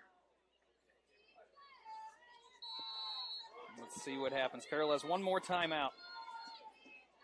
It's a low snap. It's a fumbled snap a little bit. He's going deep down the right side. He's got a man in the end zone. And it's an incomplete pass. Yeah. He dropped the ball. It hit him in the hands. And he just dropped it. Wide open. Sheridan gets a little bit of a gift there. I think that that Cougar's going to remember that one. Yeah, maybe. That's probably going to sit with him there for a little bit. They're, regardless of what happens in this game, both teams have to shred everything off. Right. Because the postseason starts next week. That's when it's all for. The Blackhawks definitely needed a game like this. Absolutely. Get a little bit of confidence, well, a lot of confidence on the offensive side of the ball. You put up this many points. He's going to look to those right again. He's got another man going to the. It's going to be way. What? Oh, no. Are you kidding me? You can't throw a flag on that. That was 10 feet over his head. We got multiple fouls. That was 10 yards over his head. There's no way they call that a pass interference. These officials are talking about. There's no way you can call a pass interference on that. I don't think that's the only infraction here. They got to wave that off. There's just there was no way, even if he didn't get touched, that he was making that catch. Not a catchable ball. Yep, they're calling pass interference. I don't know how. All right. I don't think. Who's making the call here? I don't think Julio Jones could have made that catch. Right? I mean. Pass interference on the Blackhawks. That thing was so far above his head. Dead silence falls over the crowd. Well, yeah. Well, I think a lot of people are just in disbelief of you making that call. During the break, I was saying dropped pass, then penalty. I don't know if you remember that. I don't remember that. That's exactly what I said. I'm so big third and 7. Blackhawks need a big stop here. Starks gets to him again. Excellent job. Starks just smacks him. Chris Starks has decided it's his senior night, and he's going to make everyone remember him. They'll bring up 4th and 6, and this will be essentially for the game. Yeah, 4th and 6. It's do or die for the Carroll Cougars. They got to get to about the 3-yard line to get a first down. So essentially, you're going to the end zone. Let's see what they can put together here. 4th and 6, 41 seconds to go in the game. This is it, folks.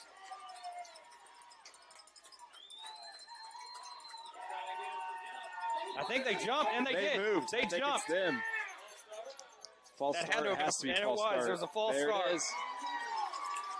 They are just nailing one more nail into the coffin for themselves there. So it'll be 4th and 10, but essentially you can call it 4th and 15 because they really got to get to the end zone. Technically, they don't have to. No. But with 39 seconds to go, you better get in that end zone. Yeah, you're running out of time. And they're going to use their last timeout. All right. So, 39 seconds to go in this game.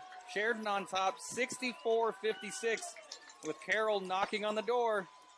You're watching Sheridan football on Shine99TV.com.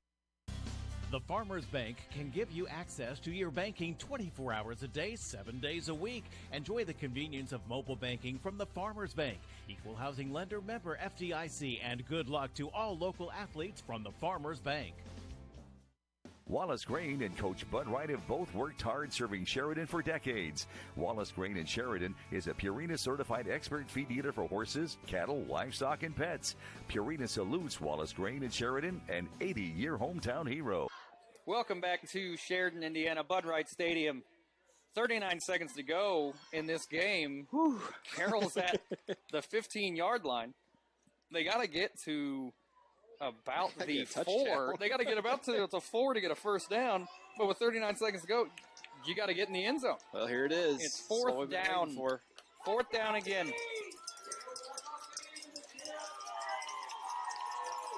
Big time play for the Blackhawks here. This is the game, folks.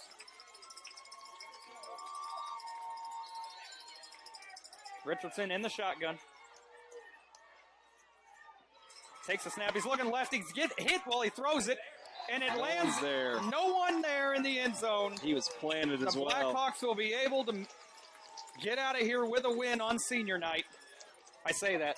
I don't want to get ahead of myself. Daniel? They still got to snap it and kneel it. They still got to get that Victory off. formation. Yeah, they still got to get victory formation off without fumbling. And they had 4 fumbles here tonight. So we're not going to say it's for sure yet until we get out of here. Until all those numbers say 0.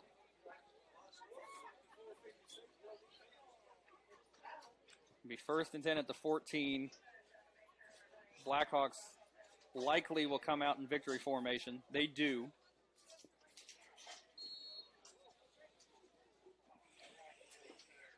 There's the snap. The clock is winding. Carroll's not even going to stay on the field. I think, yeah. And the play clock is longer than the game clock. That'll do it. Players are staying out there, but I don't. It might be because they don't know. No. They don't have to run another one. The officials are standing over the ball, almost like they don't want to tell them to get off the field.